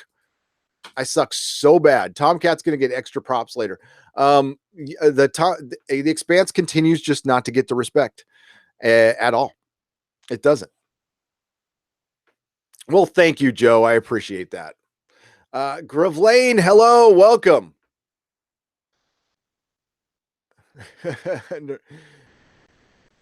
You've never even had an ex-wife? That's good. That's good. I mean, like, she's nice. I mean, I don't mean to like really talk bad about her. She was a nice person. We just didn't fit well together. I wish her all the best. I did. I do. A handlebar mustache. Harder than they look. Believe me, much harder than they look. I look like the ghost from the house, the Haunting of Hill House, the one with the bowler hat. That was my favorite ghost. The weird tall one. I don't know how I should take that. Hey, Joe. Hey, Joe. What you doing with that gun in your hand? My ex-wife is older than I am, and she needed to grow up. My ex-wife was a good person. My ex-wife apparently has watched a couple of the live streams because I heard from her for the first time in years. And yeah, she was a good person. Just didn't fit. Just didn't work out. It's sad. Yeah, going through divorce like sucks to no end. It's yeah, death is worse, believe me, but divorce is like it feels like one. I hate it when a plan fails. I do. Mr. Brother, your first wife hated comics. She must have been sultry. She was very pretty. She still is. Not say was. Talk to her like she's an ex-person or something like that. I have an Expanse question. No spoilers, please. But does the series go into the realms of Star Trek and Alien characters now that they went through? I haven't started reading the books. Gemini, or is it Gemini? I will say not in Star Trek fashion. No, they do it in Expanse fashion. What happens next is Expanse fashion, but it doesn't there's not much I can say. No, it's not like Star Trek. It's very much its own thing. The Expanse, what has happened in the show previously is every time they take a step forward and break through this new technology, many things happen. But the first thing happened is man tries to make it into a fucking weapon, or man presses a button they shouldn't have pressed. I'm saying man as a species, or women too. And they've also got the added element of having Miller around. And things get weird. We'll just say things get weird, but they're properly weird. So the Expanse is very much its own thing. The Expanse started out using stories that are similar to other properties, but it just made its own thing. That article even said it. It starts out as one thing and it turns into a fucking sprawling space opera. It is quite simply the best show on TV and the best sci-fi I've seen. since Battlestar Galactica, with the same amount of compelling characters. You know, certainly there. I learned a lot through divorce. You got to take mistakes like that and just learn a lot and grow as a person. Um, there was a time I was mad as hell at her. I'm sure she was fucking mad at me. Um, but I'm not. I just, if I saw her, I'd wave hi and that's it, you know? Um, you're a gentleman villain like Red Death. Happy Halloween. Thank you, Joe, for the $5 super chat. I appreciate it. Cheers. Yes, I would tie you up on the train tracks and then taunt you mercilessly as is the train going to come? Is it on a different track? Maybe it's broken. Maybe it won't arrive on time. Wait, can I twirl my mustache? Um, Brent Newman says, yeah, divorce creates a love of beer. It does. And also, you know what got me through a divorce? Diablo and Diablo 2. Diablo 2 got me through a divorce. It did. And also I buried myself in my work. That's how I got really good at a job I didn't like very much. I just buried myself in work. Like the boss was telling me to go home and I wouldn't go home. Yeah. Goth Gary. Oh boy. Yeah. The Expanse is expansive. CD Horde, I know you're being funny, but you're also being right. The Expanse turns into the Expanse. It gets fucking bonkers. Now, yeah, you know how like even okay, the end of season 3, everything went fucking sideways because and you know what the season 3 did better than the book was Ashford. Ashford was done better in the show. And I love that they're keeping him around. But everything goes sideways and the theme is we all have to fucking work together at some point. At some point all of our fighting becomes meaningless because there's 5 of us left. I'm not saying that's what's going to happen, but there's like a few of us left. And I mean, do you want to be Walking Dead, which is a bunch of walking fighting people who aren't coming together on shit, or do you want to be The Expanse, or even Game of Thrones, where your walking turns into time travel? I don't know. I don't know where I was going with that. Oh yes, Ticketman Blade. That is good. I should bring that up. So the Marvel TV streaming series have ramped up. The announcements have ramped up. We are getting a freaking Winter Soldier and Falcon TV show. The Vision is going to be in the Scarlet Witch TV show, so we're getting the Vision and Scarlet Witch, and I hope they adapt the miniseries. We're getting a Loki TV show. This tells you everything you need to know. Kevin Feige is taking over the television division of Marvel. Now that hasn't been announced. That is my speculation, but Jeff Loeb has been horrible. I'm sorry, but he's been effing horrible. So I think they're going to take some good elements from the Netflix universe. And I do believe now there is hope they will bring Daredevil over. They're starting to announce all kinds of shit because that stuff, you know, dude, it's not going to be long. It's going to be about 1.5 years and we're going to have this stuff. The only thing I will hate about this, and I would like to hear your opinions on this, is are they going to be prequels? Are these going to be prequels? If they're going to be prequels, I'm going to really not like it. The Expanse season 4 is like the Europeans finding out the new continent in 1492. Let go of your imagination and do the thinking. It's like, yeah, and it's like true history, right? So what really happened, what we didn't learn till much later, is when the Europeans came into America, there it was filled with people, civilizations that were advanced. There was a lot of infighting because well, I'll save that for the woo-woo section. But I've been really getting into mounds, right?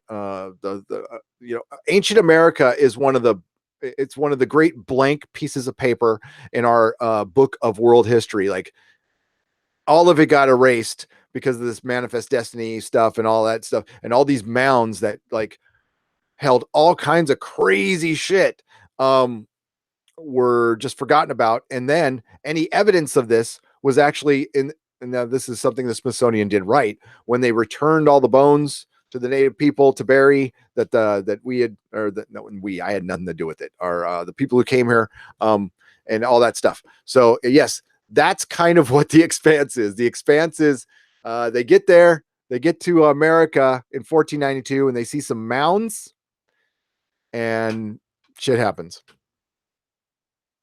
Was that was a crazy man? That was like a coked out point, wasn't it? That was probably a little flash of Gary on coke. Although all I did was have 2 cups of coffee today. So, um, James VD Bosch. I don't know that for sure. Belinda can actually answer that, or maybe she can't. Well, are they keeping Ashford around for season 4, or did you just mean they did not kill him off? Just curious. At this point, I think they didn't kill him off, which means they're going to bring him back later. I do not think. I think if he comes in season 4, it'll be for a scene. I think he'll very much be in season 5. Absolutely, he's a necessary character, even though, well, I'll just come out and say it. Like, yeah, his character wouldn't normally be in season 5, but he's going to be in season 5.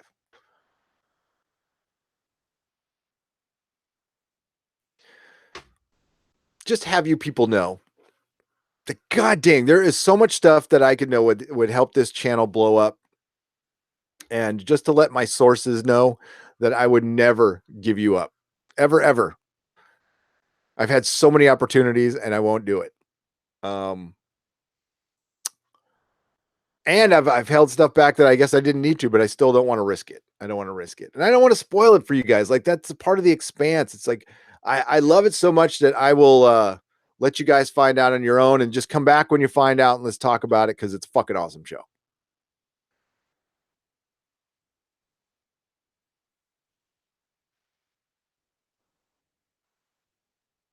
Keep it on the page, Jeff Lobia, right? Ugh. That's where did I just see that? Croatone. Where did I just see that? Damn it. I just saw it and it's gone. But yes, Renee. That's exactly it. That's the Expanse season 4.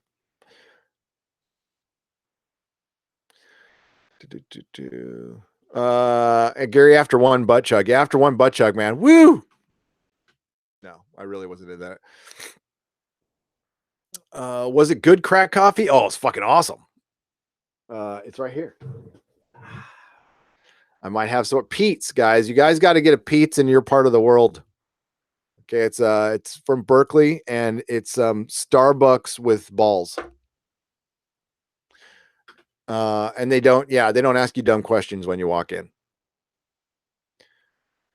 And the people who serve me coffee they're awesome. They're all awesome. I think one of them is out there watching. Hi. You make very good coffee. Thank you.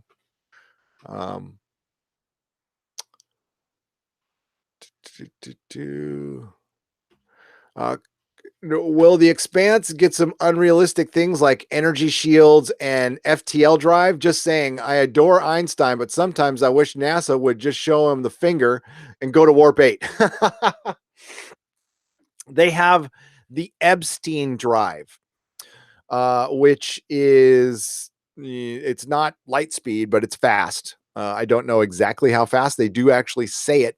It's as fast as you can go without dying. But you need to be on drugs to go that fast, and when it's at top speed.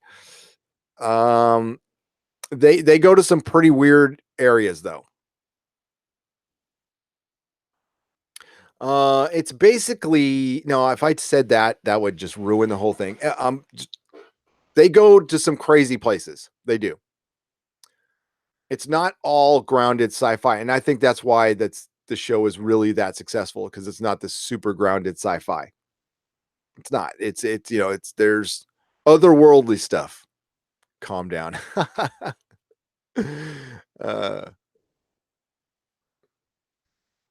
Starbucks gone Motorhead. There you go. Thank you, Renee.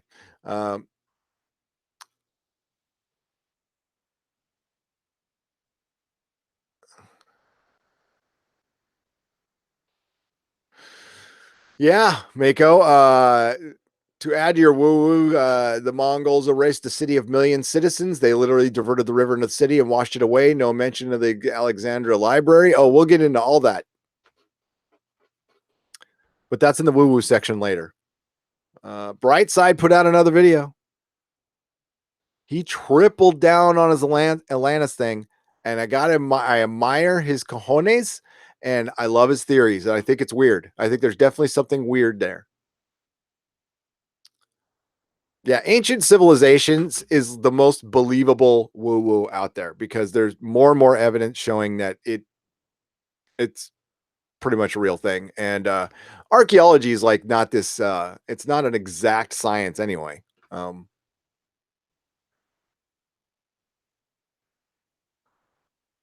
Starbucks is evil.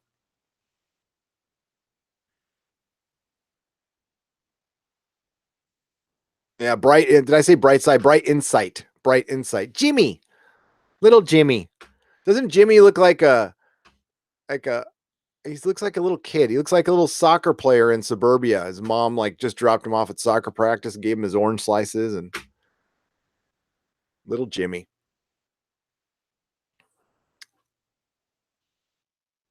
Egyptians punish people by erasing them from history.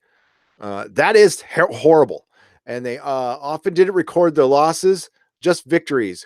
Who knows what we don't know? We don't, most of it. Most of it. I mean, most of the clay tablets from Sumeria are just sitting in a building, not being translated or read. So,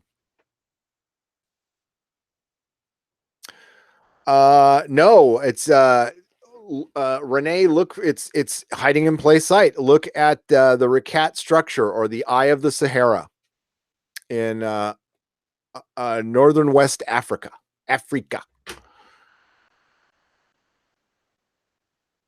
Yeah, okay, so I mentioned it earlier, Farscape. Didn't you say you're going to do a Farscape video? Perhaps tell us how awesome it is. I was, but then the article that was sent to me, two things about it. It was really old. It was like from September 5th, so I'm like, I can't. It's not new news. Also, I know the person who wrote it. Mary Ann Butler wrote the source article from Bleeding Cool. Her name is Mab. I know her. I know her husband. Yeah. Farscape is awesome. The problem is there's already a video out there that's called Farscape is Awesome, and it's a very good video. It's very well produced and slick produced.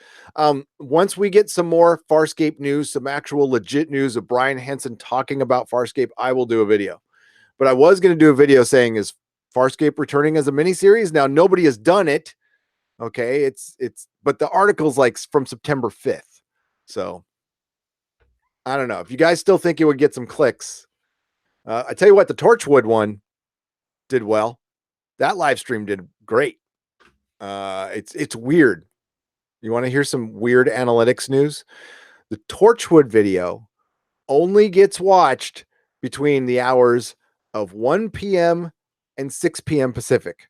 And it's the weirdest thing I've ever seen. Nobody watches it at any part of the day, and then for 4 days in a row now, between 1 p.m. and 6 p.m., it spikes and gets 100, 200 views an hour, and then it dips down to like 10 views an hour. It was the weirdest thing I've ever seen. But maybe because it's hitting a time zone or something. I don't know. But yeah, it's weird and it's cool. Bright Insight is pure nonsense. CD Horde, listen, some of the woo-woo stuff, CD Horde is nonsense. It absolutely is. Doomcock, myself, Bright Insight, none of us present that shit as facts. But there's some interesting stuff. Even if some of it's bullshit, if 4 or 5% of it is true, that's extraordinary. Osaro, thank you for the $2 super chat with no comment. Ask me a question. Thank you so much. I really appreciate it. Brian Henson is still holding out hope. I am not sure anymore. We still need to keep talking about Farscape, though. It's the best. Maybe that's how I can angle my video, is like, I'm making this video because if we want Farscape to come back, you need to be talking about it. That's period. End of story. He basically came out and said, we will think about doing a miniseries, but a couple things need to happen. One of the things he didn't mention is people need to be talking about it constantly. Now, if Farscape fans are some of the most vocal out there, we need to I mean, they're rallied. They're, isn't there a website or a group or something like, hey, I'm new. I don't know. Like maybe Viking Bitch, maybe you should take up the rally cry on that one. Oh, Tamrox, $20. Damn. If you get some time, the Nicolas Cage movie Mandy was recommended to me by someone in the chat, and it blew me away. The sound and lighting was amazing. I highly recommend it. Dennis and I wanted to see that movie. Thank you, Tamrox. We will review that movie because that is something that's on our list. But it came out in theaters, right? It's we're kind of waiting for it to come to video. And Apple Crow, yes, it was you. Apple Crow was the one who recommended Mandy a lot. So it is still on the docket. We are going to do it. And Tamrox, thank you again for the generous super chat. That is amazing. You guys, I get blown away. So Mr. Roboto, Tomcat, Tamrox, Hunky Chucky Funky Monkey, Brent Newman. I'm not going anywhere, by the way. Joe, Asaro, Tamrox, thank you so much for the super chat. You guys are great. You guys are great. Mandy is on Amazon VOD. Well, shit, I'm on it. It was produced by Shudder. We will review it this Friday night. Sound good, guys? Sound good, everybody? Thumbs up? Okay, good. Glad we all agree on that. We are also going to be reviewing Sam Esmail's Homecoming. That's Mr. Robot. Sam Esmail is his show's coming on Amazon Prime. I played it on my 7.1 sound system, and it was so epic. Dennis has one. I only have a 5.1. I will tell him that, Tamrox. Thank you, my friend.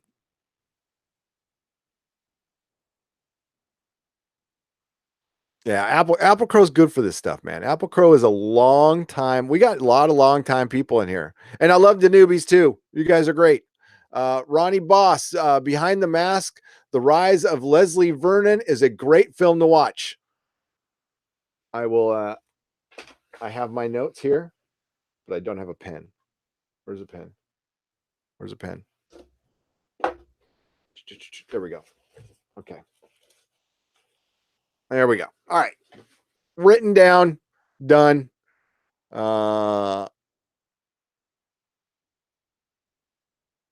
Everything Farscape group on Facebook. Okay, so we should I mean, why not?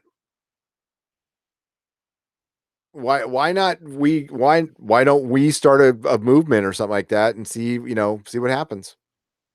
I can do a couple videos. We'll see what kind of traction they get. We'll see how it goes. And I will be talking to somebody who works on the Dark Crystal. So yeah, maybe Viking Bitch, you and I should talk about questions for that interview. I was going to get Susan in on it too. Everybody support Susan. There is a Goddesses of Gore on Mead's channel today. Susan will be interviewing. She's interviewing a director, right? I forgot. I'm bad. I retweeted it. Let me get there just a second. Give me one moment. Talk amongst yourselves because I retweeted it and then I forgot the guy's name. Here it is there. I'll share it right now. This is on Midnight's Edge After Dark. Our wonderful, talented brains of this operation, Susan Layton, who is the editor of 1428elm.com. She's like doing 18 jobs right now. She's fucking amazing. Pleased to announce that the Goddess of Gore will be welcoming director and writer Harris Smith to our podcast on Midnight's Edge After Dark. And that is at 6 p.m. Eastern. That's 3 p.m. Pacific. Please check it out. Okay. That's I don't want to call her. She's not my girl. That's my lady right there. She's awesome. Ghost Source Zero is a great indie cyberpunk film. It's on Vudu, Amazon, iTunes. Okay, cool. Venture Brothers just fucking rules. What's up, Pen?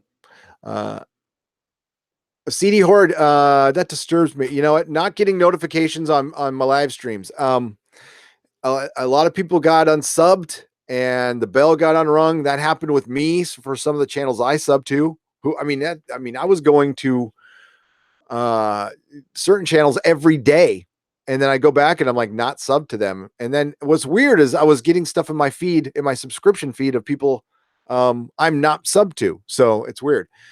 Dark Crystal animated now, says Jim. No, not that I know of. God, I hope that that's not the route they're going. I haven't looked that far into it. I just know it's being made, and my wife knows somebody who works.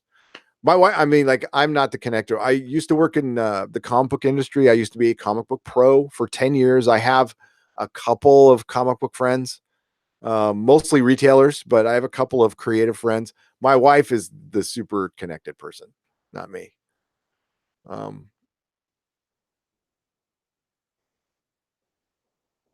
or other YouTubers. Yes, everything. The Expanse Facebook is a great one too.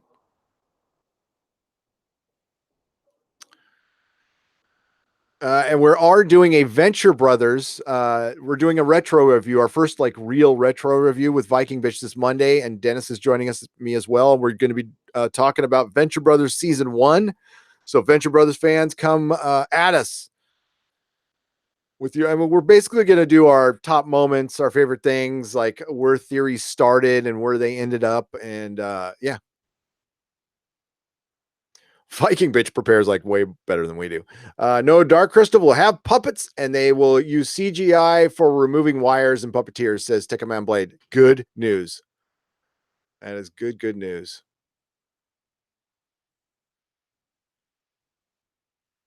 Licked and like English toffee. I love English toffee. Check out the Mitch Jenkins Instagram account. I will, Renee.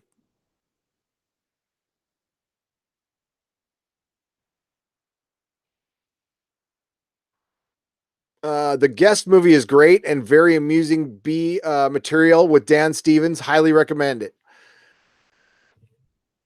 Dan Stevens is going to be a big old star. Yes, and don't forget Venture Brothers with Viking Bitch and Gary. She gets top billing. I'm good with that. I am totally down. And Dennis too. Don't forget you put Dennis. Okay, there you go. Good. Autocorrect hates me more. CD Horde. Trust me, it's all good. Yeah. Fuck autocorrect. Oh, but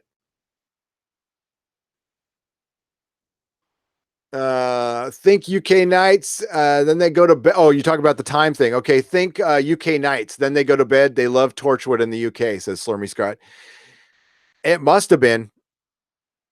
It's the weirdest thing I've ever seen. I mean, it's like it's just about, it's a couple hours away. Right now, it's only getting like 10 views an hour, which is again, like I am happy. What is Mrs. Nerdrotic is?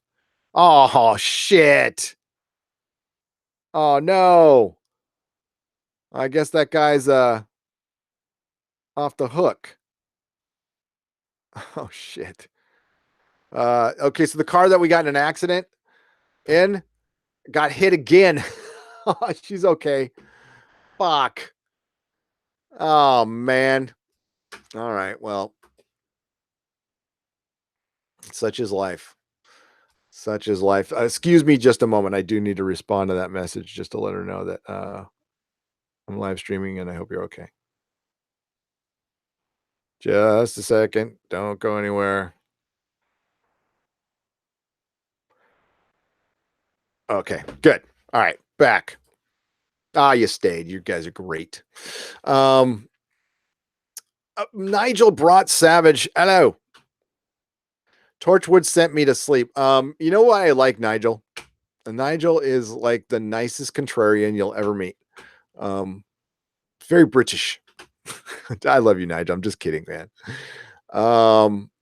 We have these pretty fun hangouts on Patreon, and I don't mean to. If I'm saying Patreon, I really don't mean to push it a lot, but I'm doing more stuff over there, and you can join for as little as $1 a month. And we do 2 Nooners a week, and then we do a hangout which is going to turn into a Discord hangout.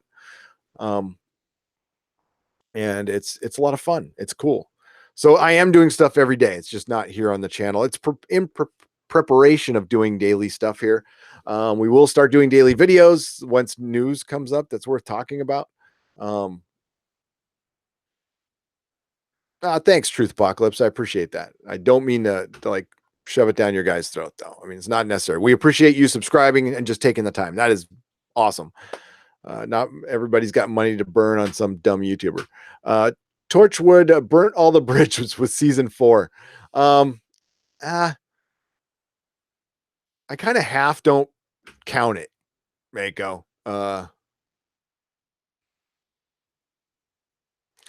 No, definitely none of that.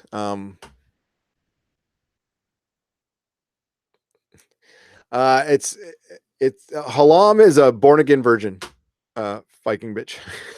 It's his first time every time. We love Halam. He's like Dory. Escape. Thank you, KO, by the way, for the congratulations. I appreciate it. Melissa is okay. Everybody's fine. It's just a little dent in the bumper. It just sucks is like because it's a lease car and it's due in 3 weeks. we have like no mileage on it. We've taken Melissa's taken really good care of it, and it's just the way it goes. I'm an arsehole contrarian. Well, that's why I like you. I mean, like, why do you think I hang out with Dennis? Dennis is a total asshole, but I love him. He's my asshole. I mean, not my asshole, but he's my asshole. Yeah, you know what I mean? No, Dennis is nice, but he's a contrarian.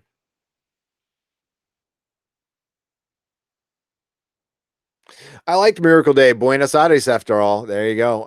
Mrs. Nerdrotic liked it as well. I was like, I was just happy to see it. But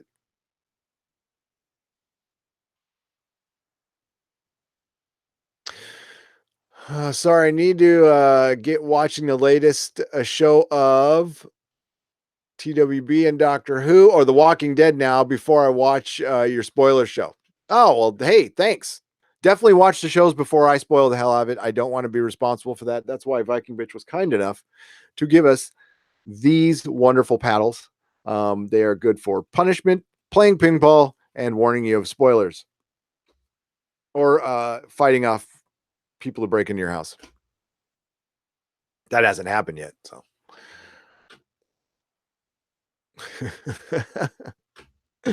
Dennis is great. We love him. Love him to death. Here, I can bore you all a picture. This is an old picture of me and Mrs. Nerdrotic back in 1987. There we go.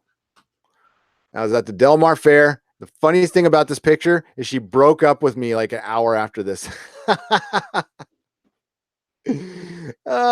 Calling me a horrible boyfriend. But then we got back together 3 days later. That's fucking funny. That's funny. But that's old ass picture. That's one of those freaking booth pictures you take at a fair. Look all happy and fun. And then of course, yeah, broke up. So yes, that was us back then. I'm looking for a picture of oh my god, that's a ooh, I don't know if I should show that one. Probably not. Let's get to the chat, shall we? Oh, they did I miss that, Renee? I must have missed that. John Marsters got featured on a Big Finish as Captain John Hart. Maybe it's on one of the ones. I bought a bunch and haven't even opened them yet. I got to check that out. Ping pong with a bat. I think you've been hitting the wrong kind of balls with that bat. Well, am I? No.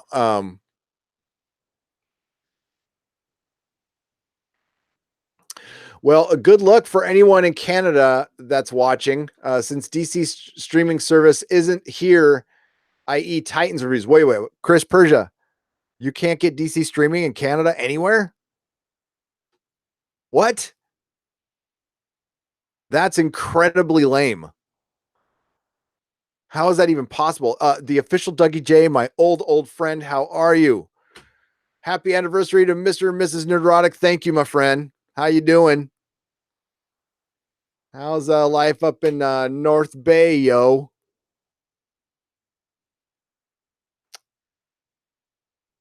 Chris McKenzie says, I can't wait to see what follows Abaddon's Gate. Dude, I'm going to say dude, but you could be a girl. I dude everybody. Dude, it's the shit.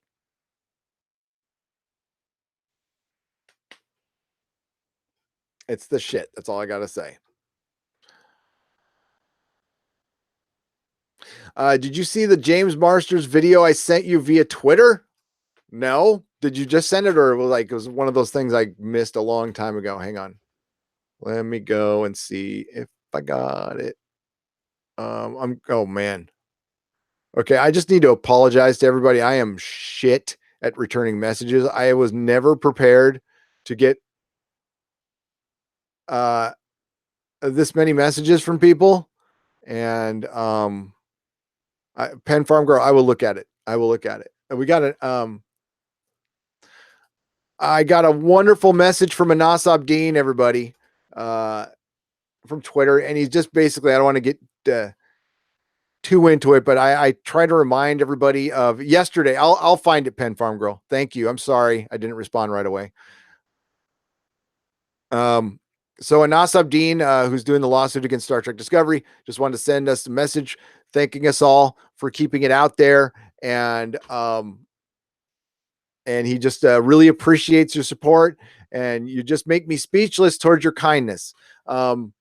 Does this sound like an evil person? No, this is a nice, humble guy trying to take care of his parents, being sued by this big, ugly company, treating him in like he's not even a human being. When I mean, I understand their side of it. There's just a way you can act professionally without, I mean, they basically like smacked him around and stuff, and it was just not right. So that's why I back Anas Abdeen. He seems to be a very good person to me. And I hope he, again, with the lawsuit, I hope it gets settled to where he's happy, I mean, I want him to win outright and for it to end Star Trek Discovery, but I just, I'd be okay with him being happy.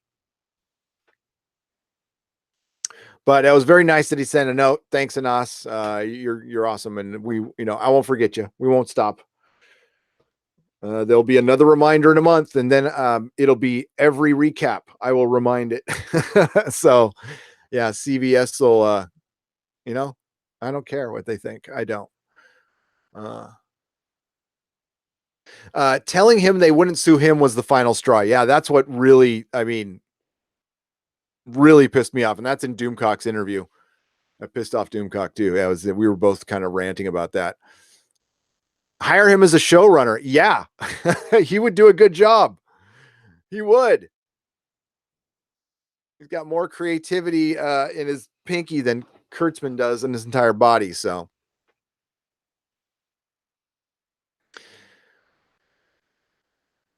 been lots of good and bad, but the enemy, damn right. Truth Apocalypse. Lawyers, fucking lawyers. I have friends who are lawyers, and I still say fucking lawyers.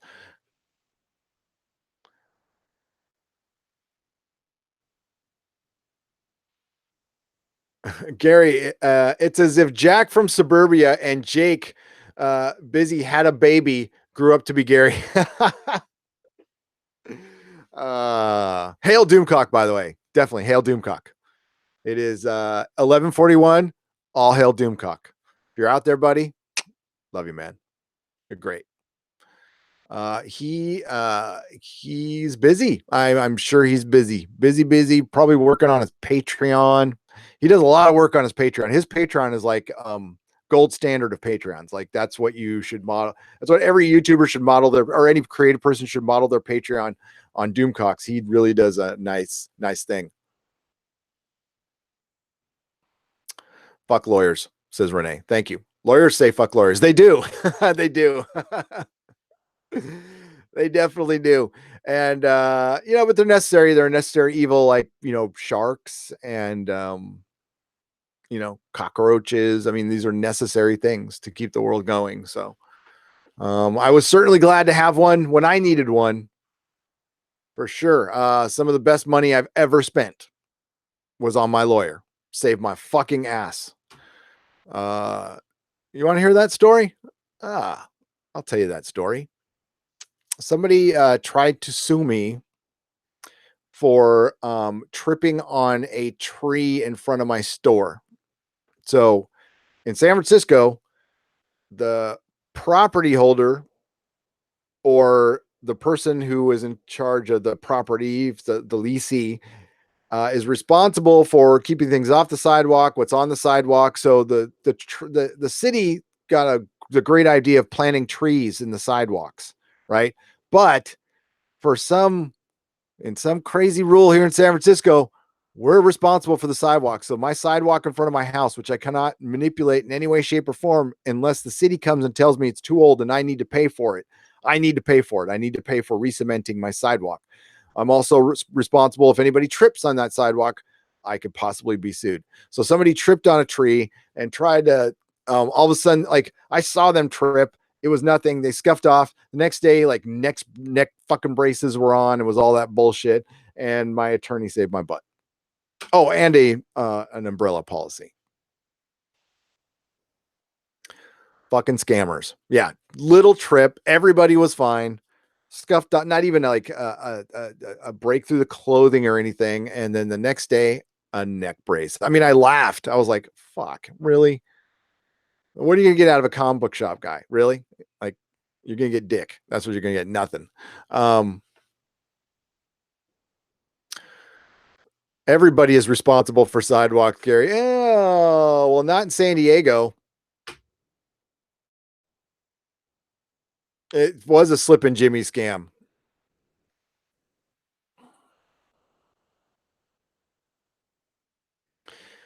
That's just how some people roll. That was one of the many scams people tried to pull on me. As being a small business owner in the big city, I'm sure if any of you out there have done the same, feel my pain. There is somebody trying to scam you out of freaking money every day. It is crazy.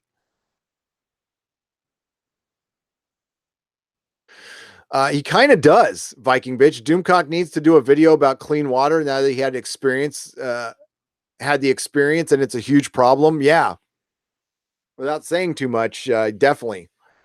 Yes, I think he should. And maybe he is. I don't know. Uh,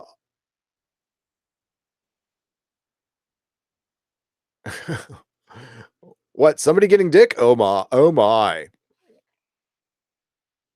Shoveling snow is a big deal here. Where are you, CD Horde? Is it snowing? I heard it's snowing in Wisconsin. We got a bunch of family out there in Wisconsin. Actually, I might be going there. I might be going to Wisconsin for Thanksgiving. So, are any of you guys out in Wisconsin? I thought a couple of you were. Let me know. We can do a meetup because I might be going to Wisconsin. I would only pull my Slip and Jimmy in front of the Apple store. They'd be like, oh, fuck.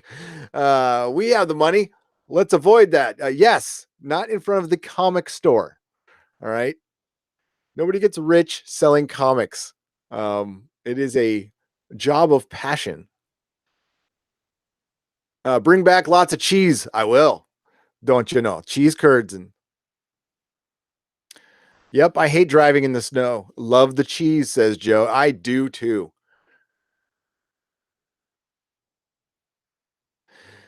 Austin is out of the cards right now. We might go next time, Apple Crow. We were supposed to go this weekend, but me quitting my job kind of fucked that up. So, not in the cards. But I'm going to go to that Comic-Con again in a year. So, a year from now, I will be down there. And we could definitely get together. Or who knows?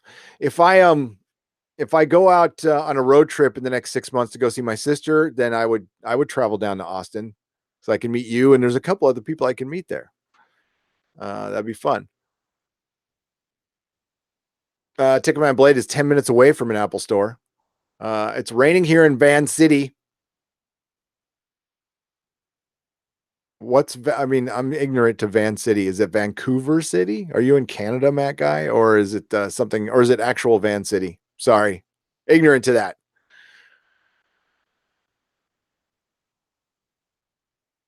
Oh, that sucks. That's funny. I said that right when I read it from Viking Bitch. He's on, I'm lactose intolerant. I'm all, that sucks. And I just saw Viking Bitches. That does suck, man. That really sucks. Yeah, so we're getting a bunch of Marvel TV shows, a bunch of Marvel announcements. Let's see if there's any news while I was on.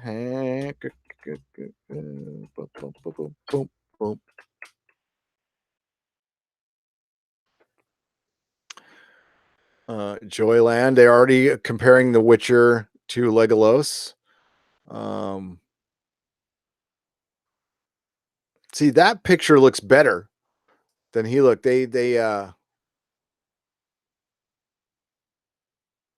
Okay, so that picture looks better. So maybe they just were doing a makeup test and it wasn't the whole thing. That's why you got to be careful what you put out on the internet. That looks better. He's still got a butt chin. I would still like cover that up with the beard, but there's the scar and the eyes. Is that better, guys? I mean, like Witcher fans, that looks better.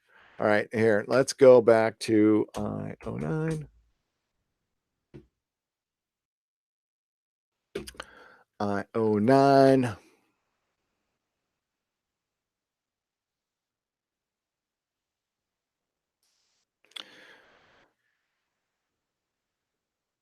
I actually hate this website, but they're good for the morning spoilers. But God, yeah, it's just Witcher, Sabrina. Nothing astounding. Because then I could talk about the doxing thing, which is kind of a bummer, but I just want to show solidarity for somebody. All right, so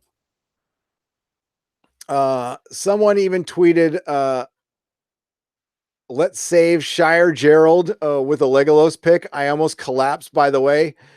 Is dad a Belta's outfit? My brother, is dad a Belta's outfit? My brother? Oh, I kind of, nah. I was going to be a belter for when I dress up tonight when I pass out candy. Hopefully I'll remember to take a picture.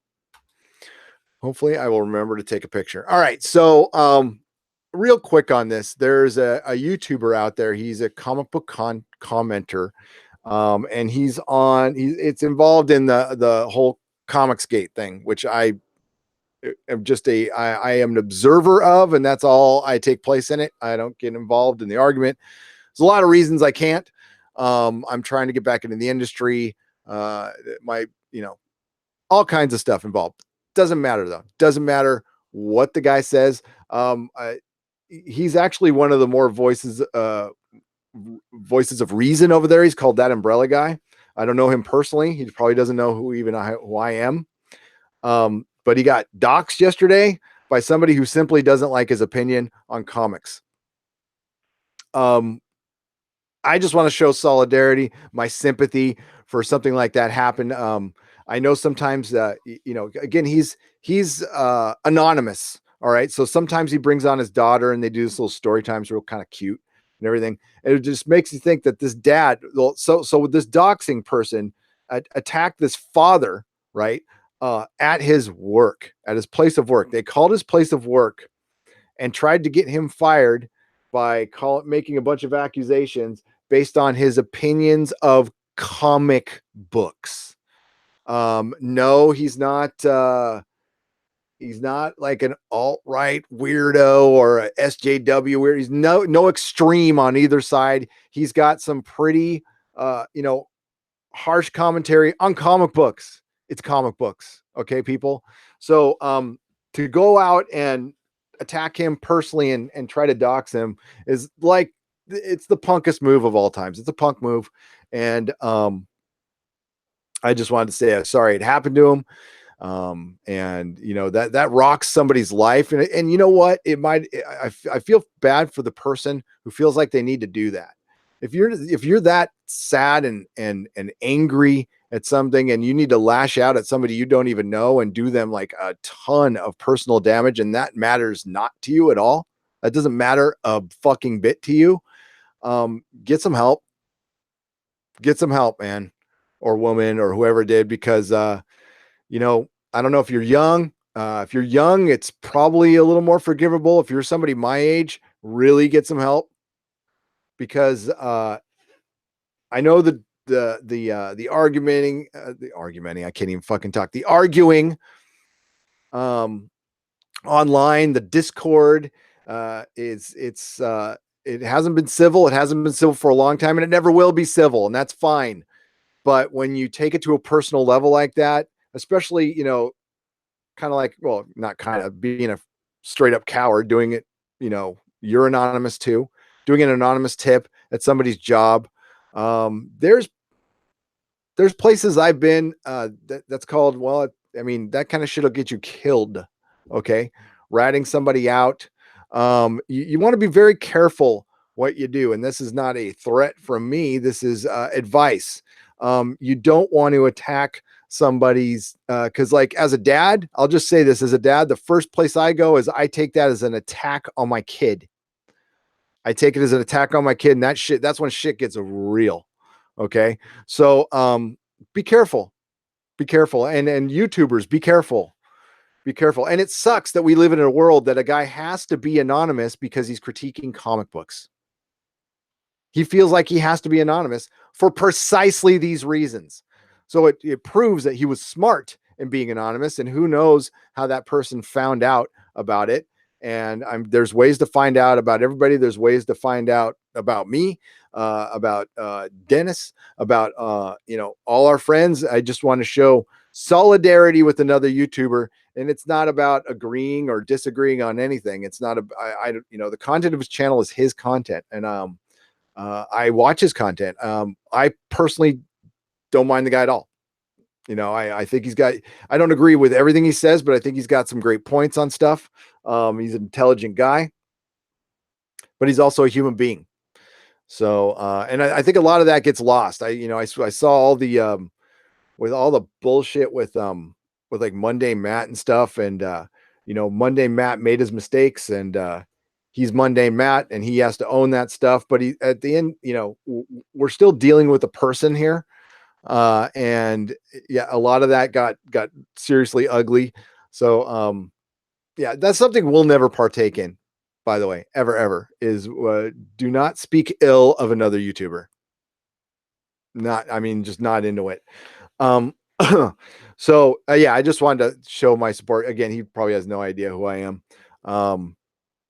But I know people who are friendly with him and stuff. So hopefully that gets passed on. And I just felt really bad because, yeah, it hits home. It's like, again, when you're a parent, you guys are parents in there, what's up. So when you hear something happens to a fellow parent, or and this isn't like we're better than you or anything, it's just, it hits it home. Like you go there. It's the first thing it's an instinct of a parent, is like, something happens to another parent or something happens to me, my first instinct is like Logan or Indy. It's like, what the fuck?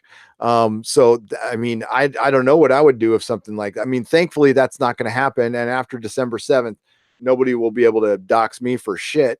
So, and that's part of the reason why. Why. So, It's not. And that's what, that's why, when I say SJW, I am not critiquing somebody on the left. I have many, many friends on the left. Okay. I do not, that is not and I don't critique people on the right. If I say alt-right, it's not a right person. They're both really extremes.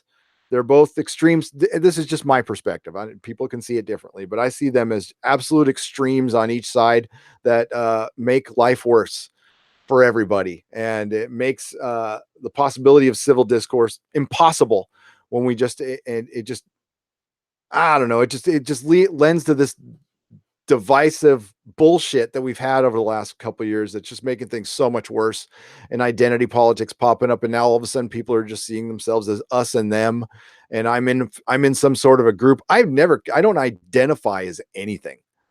I don't walk around going I identify as no, I'm you know nah, I don't see the world that way. I wish other people didn't, but that's the way it goes. So I'm off my soapbox about that, but I just felt bad for him, because all I would think about is like his little daughter does this story time part, which is super, it's kind of funny. And I was just thinking about her and I'm like, oh, well, if that shit happened here, would I have to shut it down? Like, I don't know, I don't know. Um, but that's partially why I'm going to talk to everybody December 7th. And, so as far as information getting out there about me that could hurt me somewhere, that I'm not worried about. No, because I don't plan on working for anybody anymore. So rock on. And I'll tell you December 7th, I'll give you a little tease. That's already happened to me. It's already happened. It happened. I've told the story before. Somebody doxed me the old fashioned way, wrote a letter to one of my employers. This was a few years back. So, and we'll talk about that. But that's that. My heart goes out to that umbrella guy for having to go through bullshit, for just wanting to go on YouTube and talk about comics. And maybe he's a little hard, but yeah, he's harsh in his criticism. He sure is. And he has every fucking right to do it. And it's just criticism. And it's not personal, if you're an individual, or if I'm an individual who cannot even listen to criticism for something I like, and then I take it personally, there's some work needs to be done. I'm not saying go see a shrink or anything, but there might be some, like, maybe go buy a book, something. Insecurity is tough. It's tough to deal with. It's really tough to deal with. And confidence is important. Insecurity is a cage. It is a cage. Guilt is a crutch. Insecurity is a cage. Teach kids to read. Oh, fuck yeah, I wish. I fucking love the fact that Nerdrotic Jr. reads. I fucking the worst. My parenting book will be this. Let him play all the goddamn video games he wants till his eyes fall. It worked on my kid. It was basically, you want to smoke cigarettes? Here's a fucking 3 packs, and go into a goddamn closet and finish them till you come out. That sounds horrible, but I basically did that with video games. And now my kid can take them or leave them. It's not that big a deal. He's not in front of a screen every day, and he reads books. So win. I mean, I suck at other things. I am not a perfect parent, believe me. But yeah, sorry about that. But that I felt really strongly about that, just because, yeah, I worry about my anonymous friends out there. I disagree with Gary and Doomcock on Woo Talk, but defend their right to discuss it, says CD Hort. Thank you. I appreciate that. And definitely, that is not for everybody. And we try to warn everybody before it starts, like, hey, this is going to be woo-woo. This might not be something for you. Like, you might want to tune into the next one, because we do not want to piss people off. That's not our point. Our point is just to kind of kick back and have a conversation and have fun. And it's an excuse to hang out. But it won't be often. So yeah, it's not going to be at any set time that I know of. It is, it is the Exozone. That title belongs to Doomcock. That is trademark Doomcock. That is his thing. And yeah.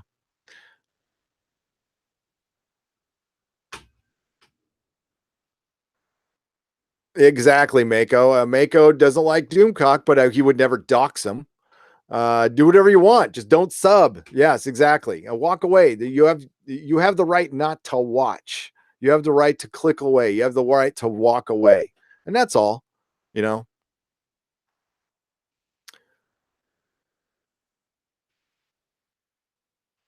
mean, I've doxed the hell out of myself anyway. Apple Crow is like, yeah, nothing I can do about that. Well, I mean, I didn't expect anybody to watch. It was kind of too late when we're like, I mean, it's still, I'm not worried about anything. It's not like I'm saying anything, unless CBS wants to come after me. They're the only people I go after. Uh, uh, what other people think of me is none of my business. RuPaul, very, see, we love RuPaul. We do. One of my best friends in the world, um, is a drag queen now. He was my shop manager. Uh, yeah, you can find him on Facebook. It's Precious Envy. Oh, he's precious. Uh, his name is Harry. Natty dresser. Then there is the entitlement factor. They get out of the real world and real life doesn't go their way they want to. Yeah. And then wham, it sucks.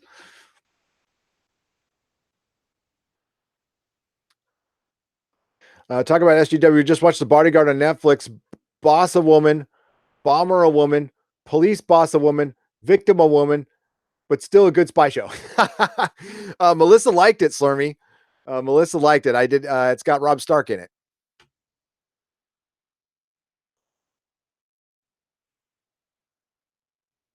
I'm a gentleman and a woo scholar. I'll take woo scholar. I'm not a scholar in anything else. Maybe a scholar in fucking up. I said CBS, not EVS. No, I like EVS. I wouldn't give EVS shit.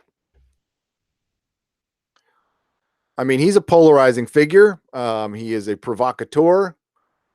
That's part of his game. That's part of his modus operandi, and it is done well. But I also love him. His comic art is beautiful. It's like he's really the best artist going right now. Him and Derek. And EVS is funny. Sometimes he's funny.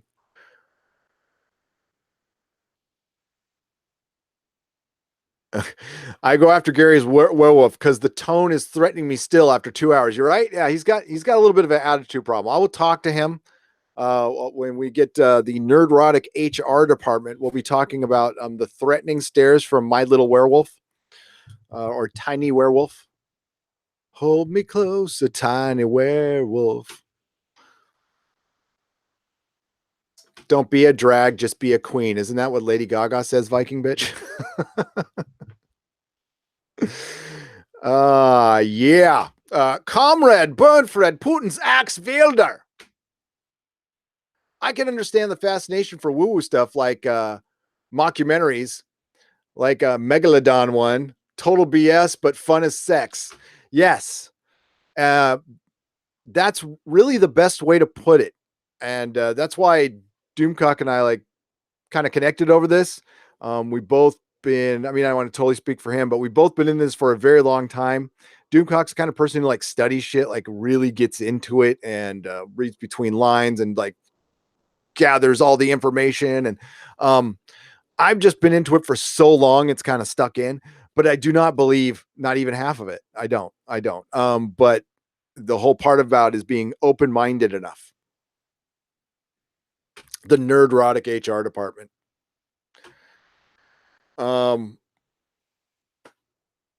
the latest, it looks like Randall Carlson and Graham Hancock, who are both basically comet catastrophe theorists, which is the theory is in a nutshell, the ice age was ended by shards of a comet crashing into the North American ice shelves that were 2 miles deep, causing insane flooding, like 1,000-foot high freshwater floods over the western United States. And that is where the legend of Noah's flood basically comes possibly from that. There was a civilization that existed before this time that was advanced, very advanced, but advanced differently than ours. Not like metallurgy advanced, or maybe advanced in metallurgy, but they didn't have it wasn't like metal buildings. It wasn't computers. It was advanced. Here's what I think. I think it was advanced. Like maybe they were as advanced as the Romans were, but just, thousands of years before the Romans. But I don't think they were in spaceships or anything. But I think they knew things that we don't now, like how to maybe possibly liquefy rock and then reform it.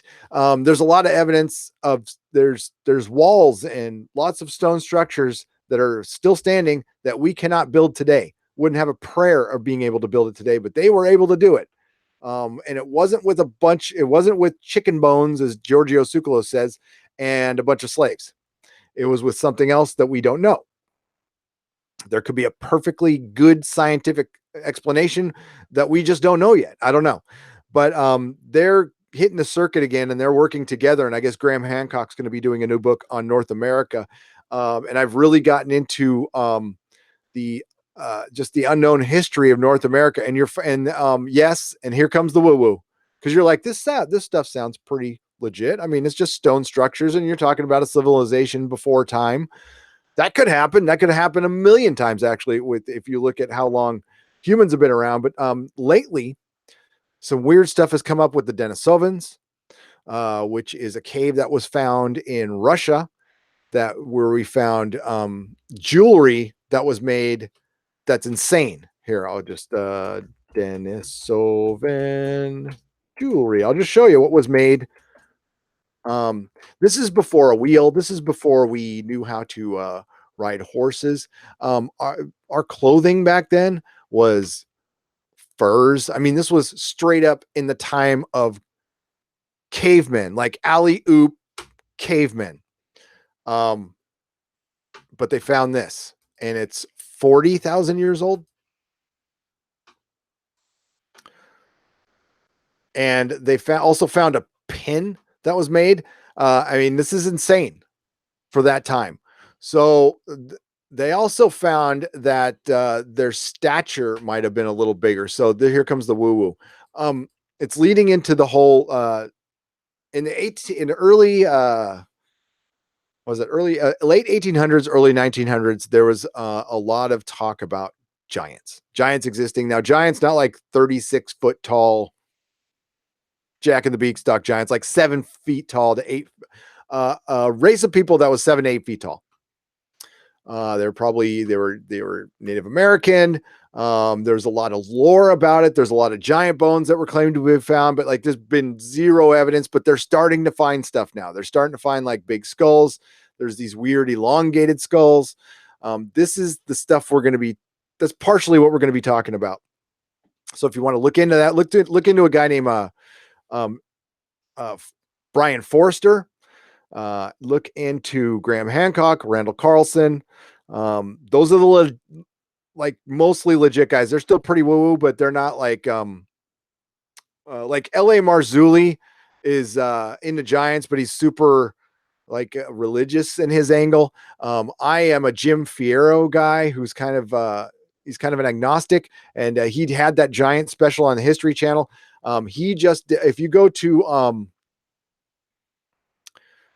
I think this channel puts this stuff up and they're not supposed to, but I don't care because this is a good channel to get your woo-woo from. And it is the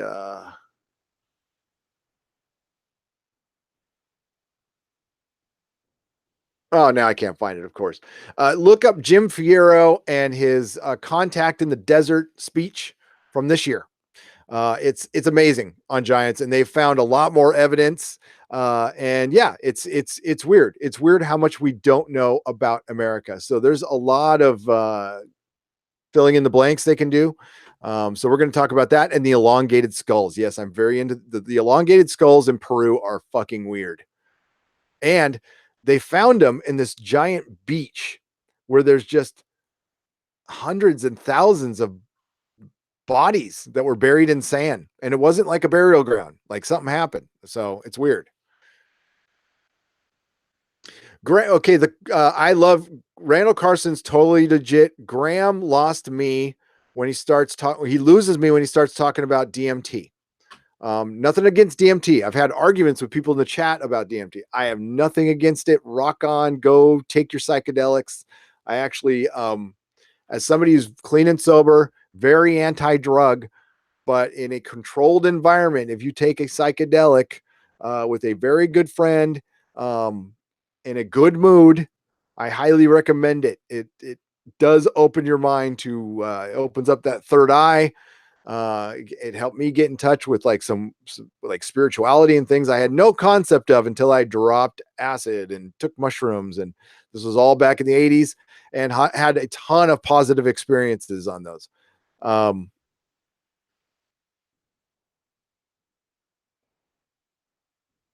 Stephanie Smith says, for the record, YouTube is screwing with Bob's subscriber numbers again.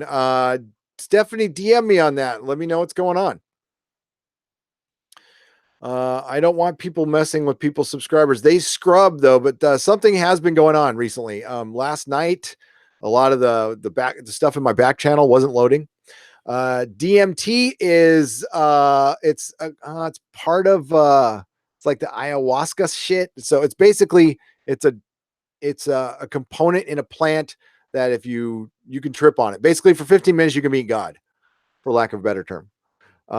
Joe Rogan talks about it every podcast, and Graham Hancock's really into it too. And again, I'm not like in a controlled environment. I'm fine. Do what you want. Put everywhere you want in your body. I'm not one of those, but be careful. Be really careful. Psychedelics can also be incredibly dangerous, and I think sometimes they're sold by Graham Hancock and Joe Rogan as something that everybody should take. And no, like if you're not of sound mind and body, and if you don't get near it. But if you're and you know what I mean by that. But yes, on Twitter. Yeah, hit me up on Twitter, Stephanie.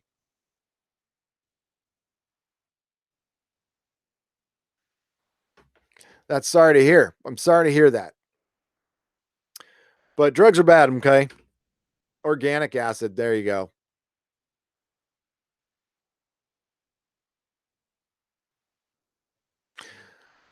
Anyone see the faux documentary Incident at Loch Ness with Werner Herzog? I think I have. I don't know if anybody else has. In Search of Giants. Oh my God. Joe, I got my In Search of complete season, In Search of 144 episodes for $27. And the great thing is it kind of looks like shit, how it's supposed to look like. The In Search of always looked like it was like, 16 millimeter film and all that shit. It is so good. Okay. Okay, Joe. I like to keep my third eye firmly wide open most as I can. The third eye opens and I am filled with dread, pure horror in my mind. I try to keep it half closed.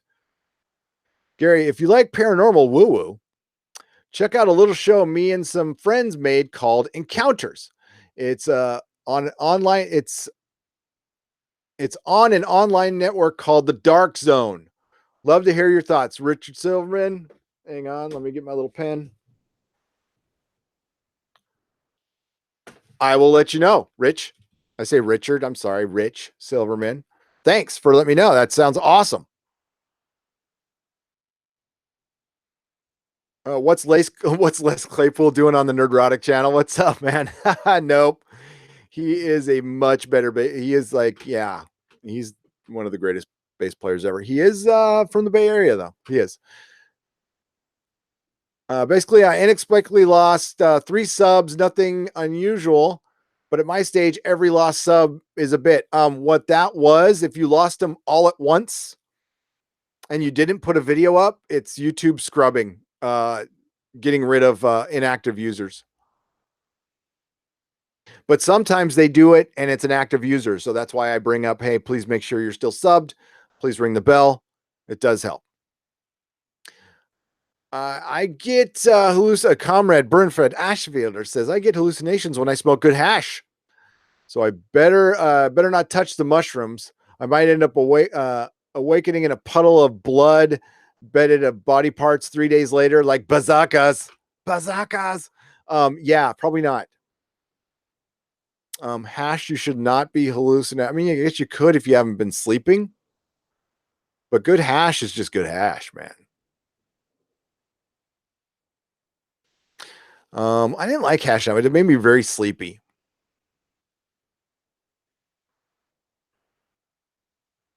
In Search of was my X-Files back in the 70s. Yeah.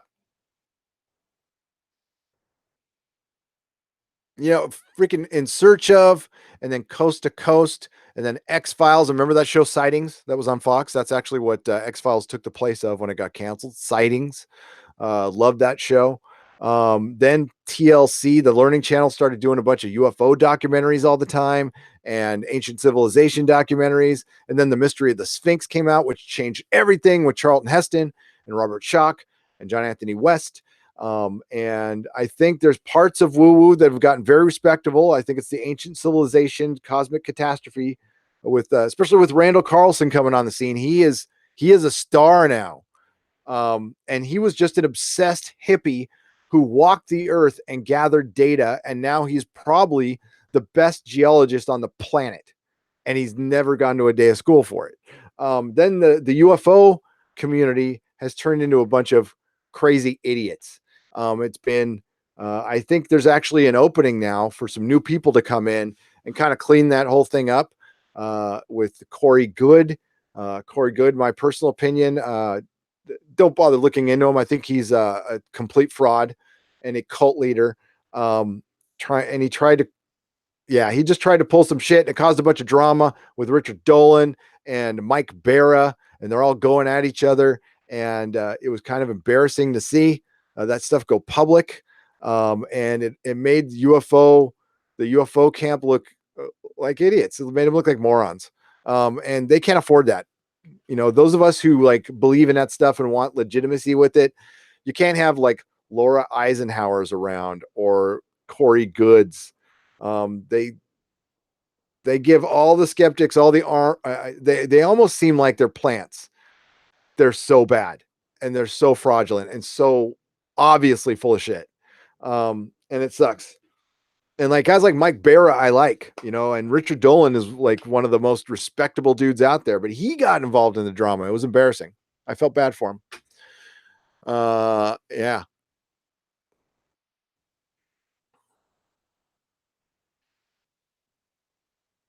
I sent you a link to every episode of that 70s show Project UFO. Check it out before Project Blue Book premieres. I will, Dougie. And I saw the link. Thank you. Thanks for sending it to me. You're a good man. Oh, he will. Uh, Doomcock is a performer in character, a comedian, and that's it. I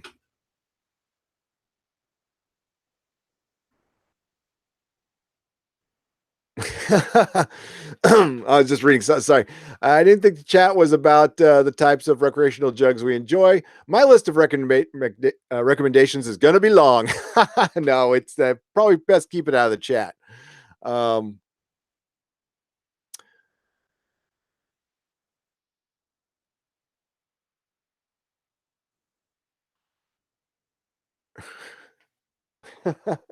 Hail Doomcock. That's right. The Ark of the Covenant is not at Area 51, no matter what George Lucas says.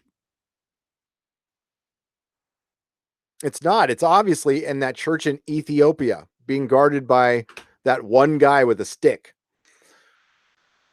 Graham Hancock went there.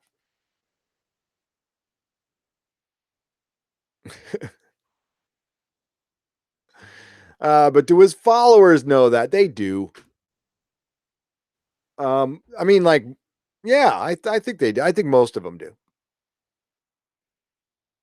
Speaking of flying saucers, if there's a chance to attract Hollywood to a German sci-fi from the 60s, I'd love to see the spaceship Orion on screen again. What is the spaceship Orion?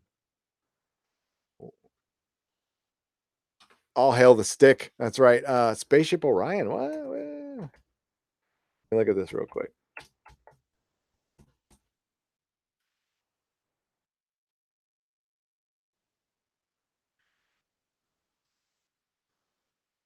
Oh, That's like I don't know what that is, man.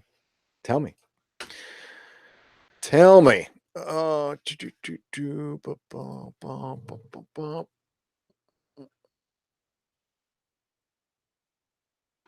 oh, sorry. I'm trying to open a video up. There we go. Get that going. How's everybody doing? I'm back again. Sorry to detour the topic, but have you read the Dresden Files books? Do you get a Constantine vibe of Harry too, or is it just me? Totally. It's absolutely a Constantine vibe, and they're very good books. I have met the Jim Butcher. We for a couple years I had because they put comic book booths at the same place at San Diego Comic Con. I had a booth next to his. We got friendly, super nice guy. And I love the Dresden Files, and I wish they would give the show another chance, and I wish they would bring back I'm forgetting his name, but he was an Arrow. He was great as Harry Dresden. I thought it was a good show. That's just me. Gary and fellow patrons, thoughts on the new Aquaman trailers? Ooh. I want it to be good. But it looks too video gamey to me. But it might look better in the theater. It looks brighter. It looks like they're definitely, but it's gonna be a tough sell, man. But I want it to be good. Orion ran in Germany at the same time Star Trek did in the US. Okay, thank you, Captain Robert April. So it's like the German Star Trek. Truth Apocalypse has not seen it.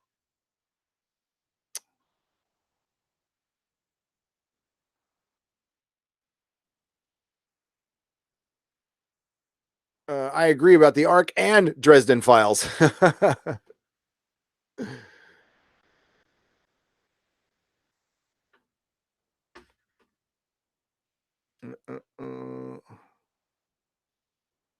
Oh, look at that. Susan got an interview with one of the guys from Lodge 49 that just got posted. We have a Nerdrotic Facebook group.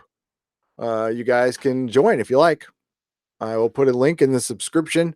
Dennis runs that. He does a great job. We also have a Facebook page. You can check that out too. We got a lot of happy Halloweens in there.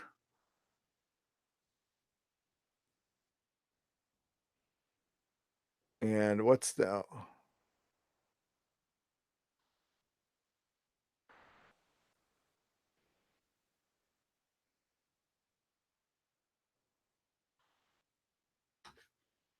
Look at James Marsden's on Torchwood and Runaways. There we go. He still looks good. I see the video now. He still looks good.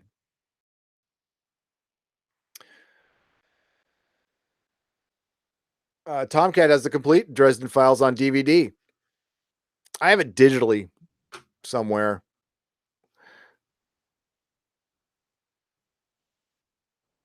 That's right. Harry Dresden was played by Paul Blackthorne. At one point, Aquaman is in something close to his old orange and green costume. I did see that. That's cool. Dresden, Paul Blackthorne. Thank you. Paul Blackthorne. And before Matt Ryan was cast as Constantine, he was my pick. He would have been good. I love Matt Ryan.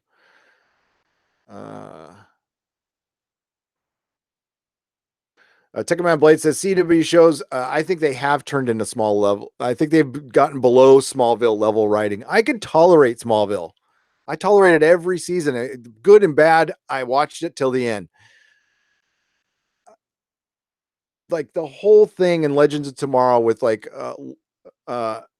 who is White Canary going to sleep with and her conquest is so boring. It is so boring. I can't tell you how fucking bored of it I am.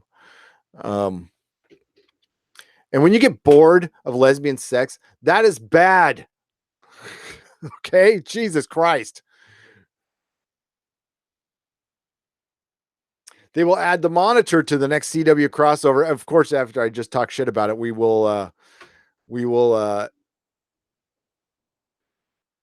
probably check that out, but I'll probably be not liking it because it'll probably be other people in other people's universes talking in their hallways about feelings. Constantine does not. I was wanting him to be on Legends. Now I want him off as fast as possible. Because what was it? What did it automatically turn into, Tekkaman Blade? Did it turn into Constantine being badass and sorcerer? Or who is he going to sleep with?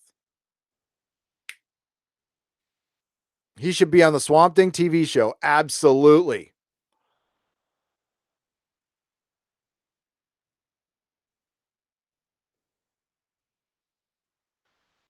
Well, the thing is, there's no lesbian sex anyway. They're just talking about it in a hallway.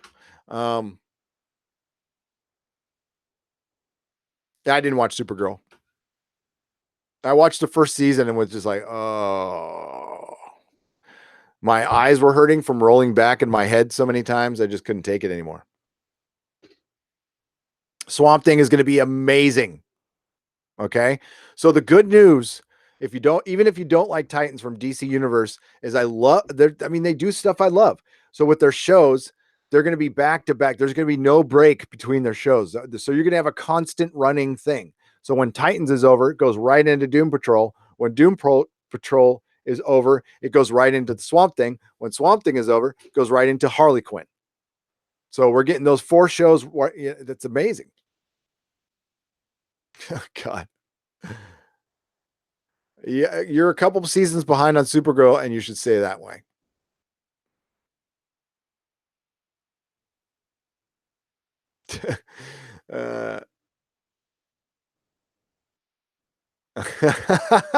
Sorry, I was reading Comrades.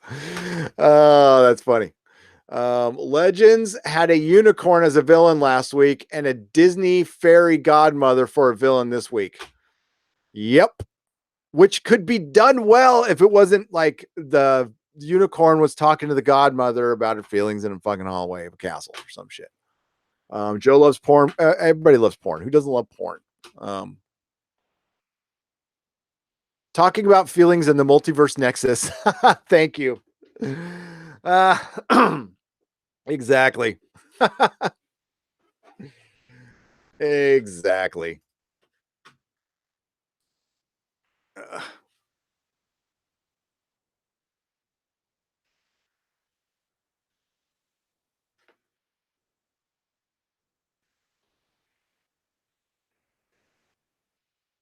Oh, man. Life is funny, man. Life is funny. Oh, God, Tekkaman Blade. I can't forget Young Justice. I will not forget Young Justice. I promise you. Young Justice is wonderful. And that, I don't know when that drops. That drops pretty soon, right? They keep delaying it, though. It's time to get stoic, brooding, and bad-tempered Batman on the screen and shifty CW shows off the screen and just add Owlman so the adults will have fun as well. Exactly. Fuck yeah, comrade. I started watching Supergirl because of the actress was a local gal before Bob and I came to town here in Florida.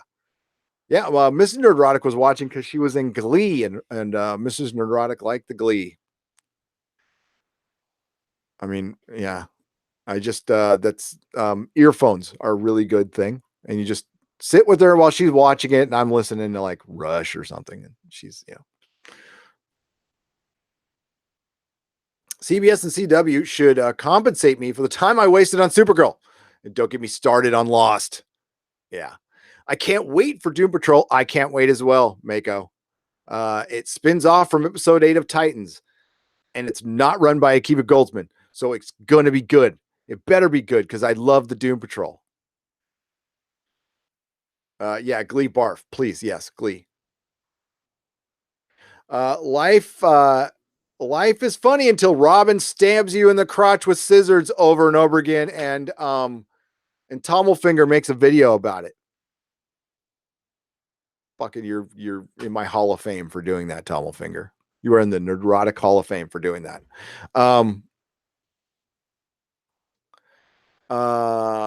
Melissa Bonoist is from Colorado.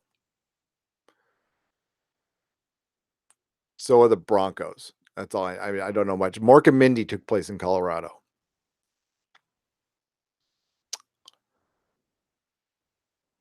I'm really loving Castlevania. Yeah, folks, Castlevania is the shit. It is so good. It is so good. Yes, it's a cartoon. So what? It's about Dracula, and the war on humans, and it's got some Greek tragedy shit going on in there, and it's good. It's Warren Ellis, if you like Warren Ellis. South Park is in Colorado as well. It is. Mork and Mindy and South. Uh, Comrade Burford Axfielder says, "You don't tell me Robin didn't kill anyone after ever again, Gary. He totally did in Titans. Yes, he killed a lot of guys in that show. In the first episode, I think he killed like 3 people. So you're right. Robin kills now. So much for that whole theory.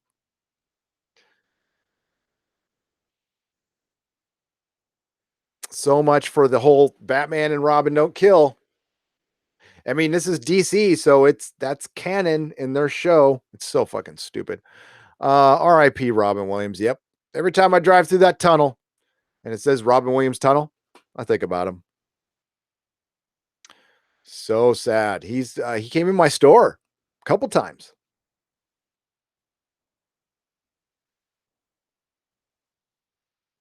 Yes, we're going to talk about Dick, Joe. We're going to talk about Dick sticking things where it doesn't belong. We're going to talk about Dick and his lack of growth. His lack of growth is really disturbing me. So,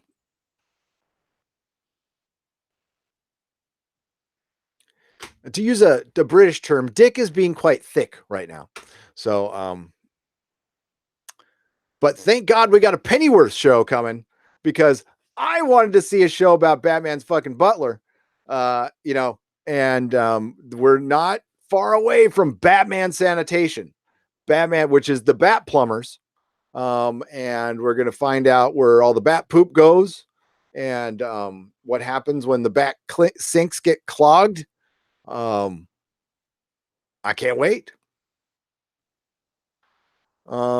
I don't think Dick was getting chubby. I think Dick was got the right amount of girth, was it, lack of a better term. But Dick has potential to get chubby. It depends. Depends on what situations he puts himself in or things. Batmaid. There you go. Batmaid. Dick has Batawang envy. He does. Do you think that's why he left? That's it. Joe, you got to the bottom of it.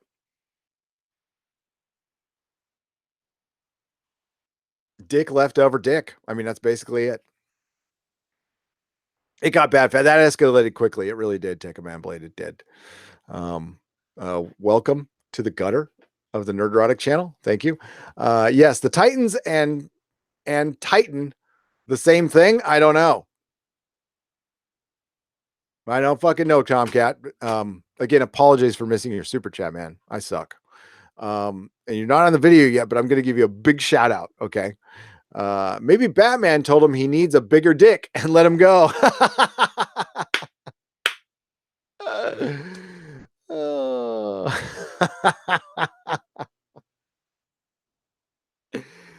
Oh man.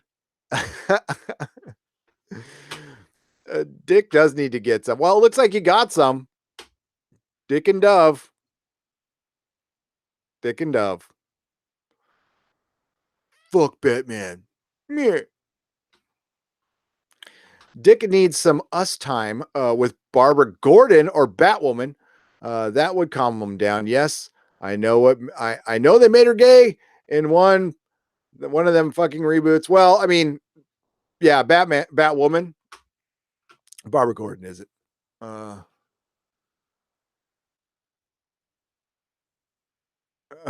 Keep watching the Titans, but still haven't seen anyone summon the Kraken. I saw what you did there. Release the Kraken. Dick's Kraken? Yeah. Who's Dick? Says Cordell. Dick Grayson. Robin.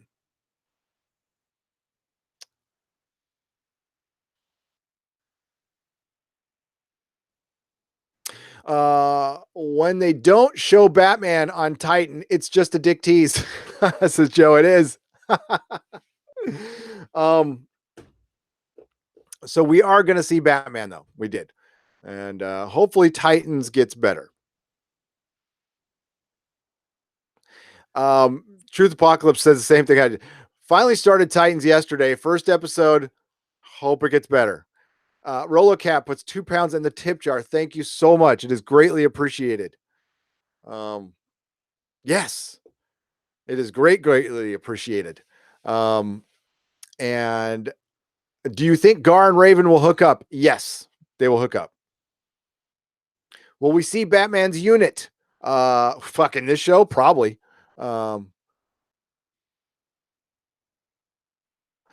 Chris is not certain if Chris O'Donnell will ever be able to fit into the Robin costume again. I'm not certain either. Could you explain Batgirl versus Batwoman? Barbara Gordon, JD? Yes. Barbara Gordon is Batgirl. What? Batman is a Slimmy Scott said Batman is a pedo. You guys got to check out. I don't think it's God. Is it still around? Super Dickory. Superman is a dick. Super Dickory. It used to be a website that showed all the ways that the comic creators got around the comics code in the 50s by doing basically making Batman and Robin a big 10-year long gay joke. And just, and not like derogatory. It's like they were gay and it,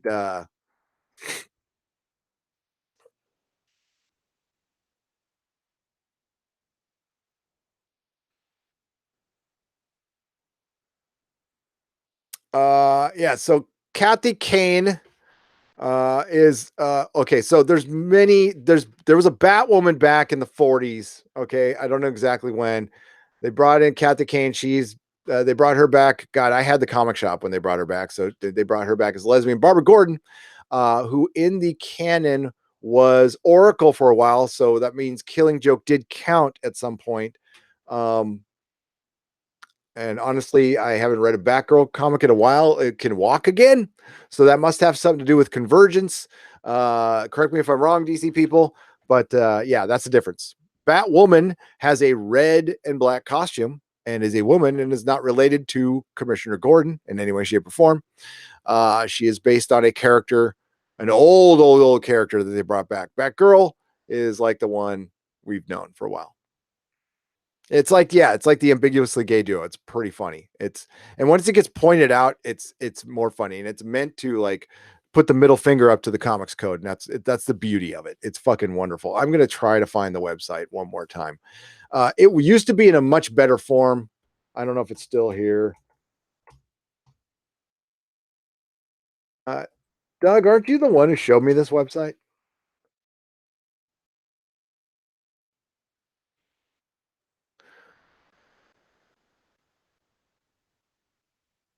All right, here it is. It used to be laid out better. But if you dig through it, you will find so the main one is Superman is a dick. And then they show covers of Superman being just like a dick. Do something, Superman. I am, don't you see?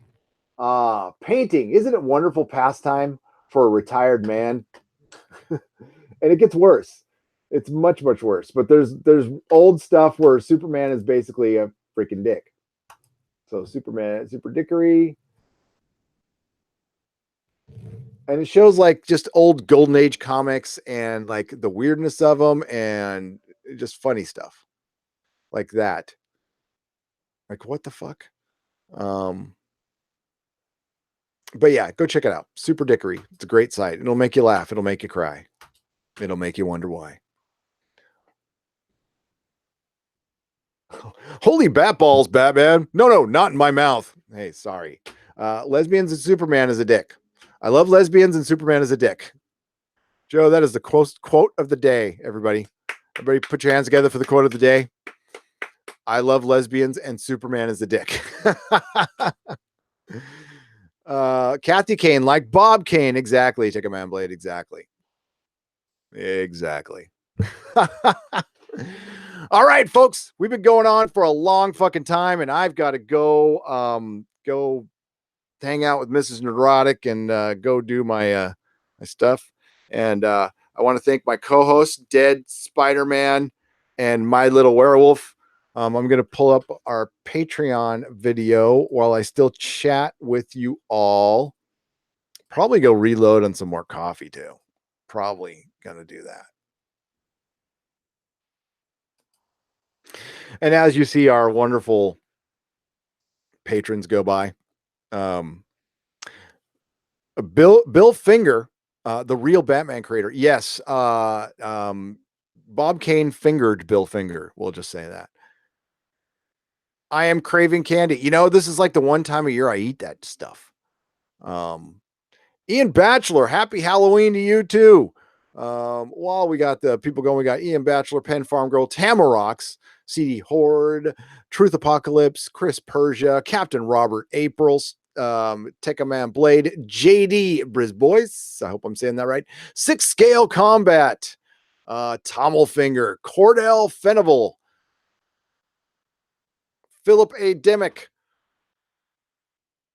Mako, of course, Comrade Burnfred, Putin's Axe Wielder, Rolo Cat. We'll get to you super chatters in a moment. Very generous today. Rich Silverwood. I will take a look at that. But the ladies love a thick dick. They do. They do. They really do. Apple Crow, the great Apple Crow. Sculpted leather art by Viking Bitch. A wonderful wrench. Mary Ashmead, lady of the wrench. Hi, Mary. Been kind of quiet today. You okay? Brad Noble. Alien Autopsy by Jonathan Frakes. I remember that. What's up, Brad Noble? How's it going? Man, there was a lot of people in the chat today, and I missed a bunch of you. I am sorry. We are going to go to... I'm trying to find the Super Chatters window, which is here. That's funny. The world-class bullshitters are doing an all-day stream. I'm actually going to be hooking Jeff up with Doctor Who so he can review it. That'll be very interesting. Had a little chit-chat with him yesterday. A little brief chat via Patreon. Now I'm going back into the control room. I have wasted enough time trying to find the Super Chatters. There we go. There we go. And we would like to once again thank. Oops, shit! I just fucking got rid of it. God damn it, that was dumb. See, I'm getting now. Yeah, I'm getting a little hungry. Maybe a little Snickers bar would help out. Mr. Roboto for $2. Tomcat for $5. Tamarax for $50. The Hunky Chunky Funky Monkey for £5. Or sorry, €5. Brent Newman for €2. Joe for $5. Osaro $2. Tamarox $20. Rolocat €2. Mary Ashmead. Oh, you didn't have to Mary, you do enough work around here. You do not have to do that. Happy anniversary. Have fun. $2 from the lovely, wonderful Mary Ashmead, one of the best, hardest working wrenches around. Does this on her own time. She's a wrench for many other channels, works really hard, does not have to do this. Yes. So not taken for granted here. We appreciate you. Thank you very much. Thank you again, everybody. You all have been wonderful. Thanks for joining me in the chat. I love the Nooners. They're the best. Please join us Friday. So Friday Night Tights, Dennis, Susan, and I will be back, and we'll be talking about Mandy, among other things, many, many other things. What else is next? Our next show will be, we're covering two shows. So Titans and Homecoming will both be covered on Friday. Tomorrow, if there's any news bits, I will put up a video. And yeah, I'll try to make a Farscape one. I'll try to make a Farscape one that brings attention to Farscape, and we'll see where it goes. Okay, let's try it. What the hell? I can do what I want. I'm the boss here. So everybody, again, thank you. You are the best. Stephanie B. What's up, Stephanie B? Good to see you. Everybody, hail the Expanse. Support the Expanse. Always talk about the Expanse. And if you love Farscape, do the same thing. And yeah, that's it. Everybody, have a great day. Happy Halloween. Melissa, my wife, I love you. Happy anniversary. And may the small folks sing songs of your greatness. Ciao.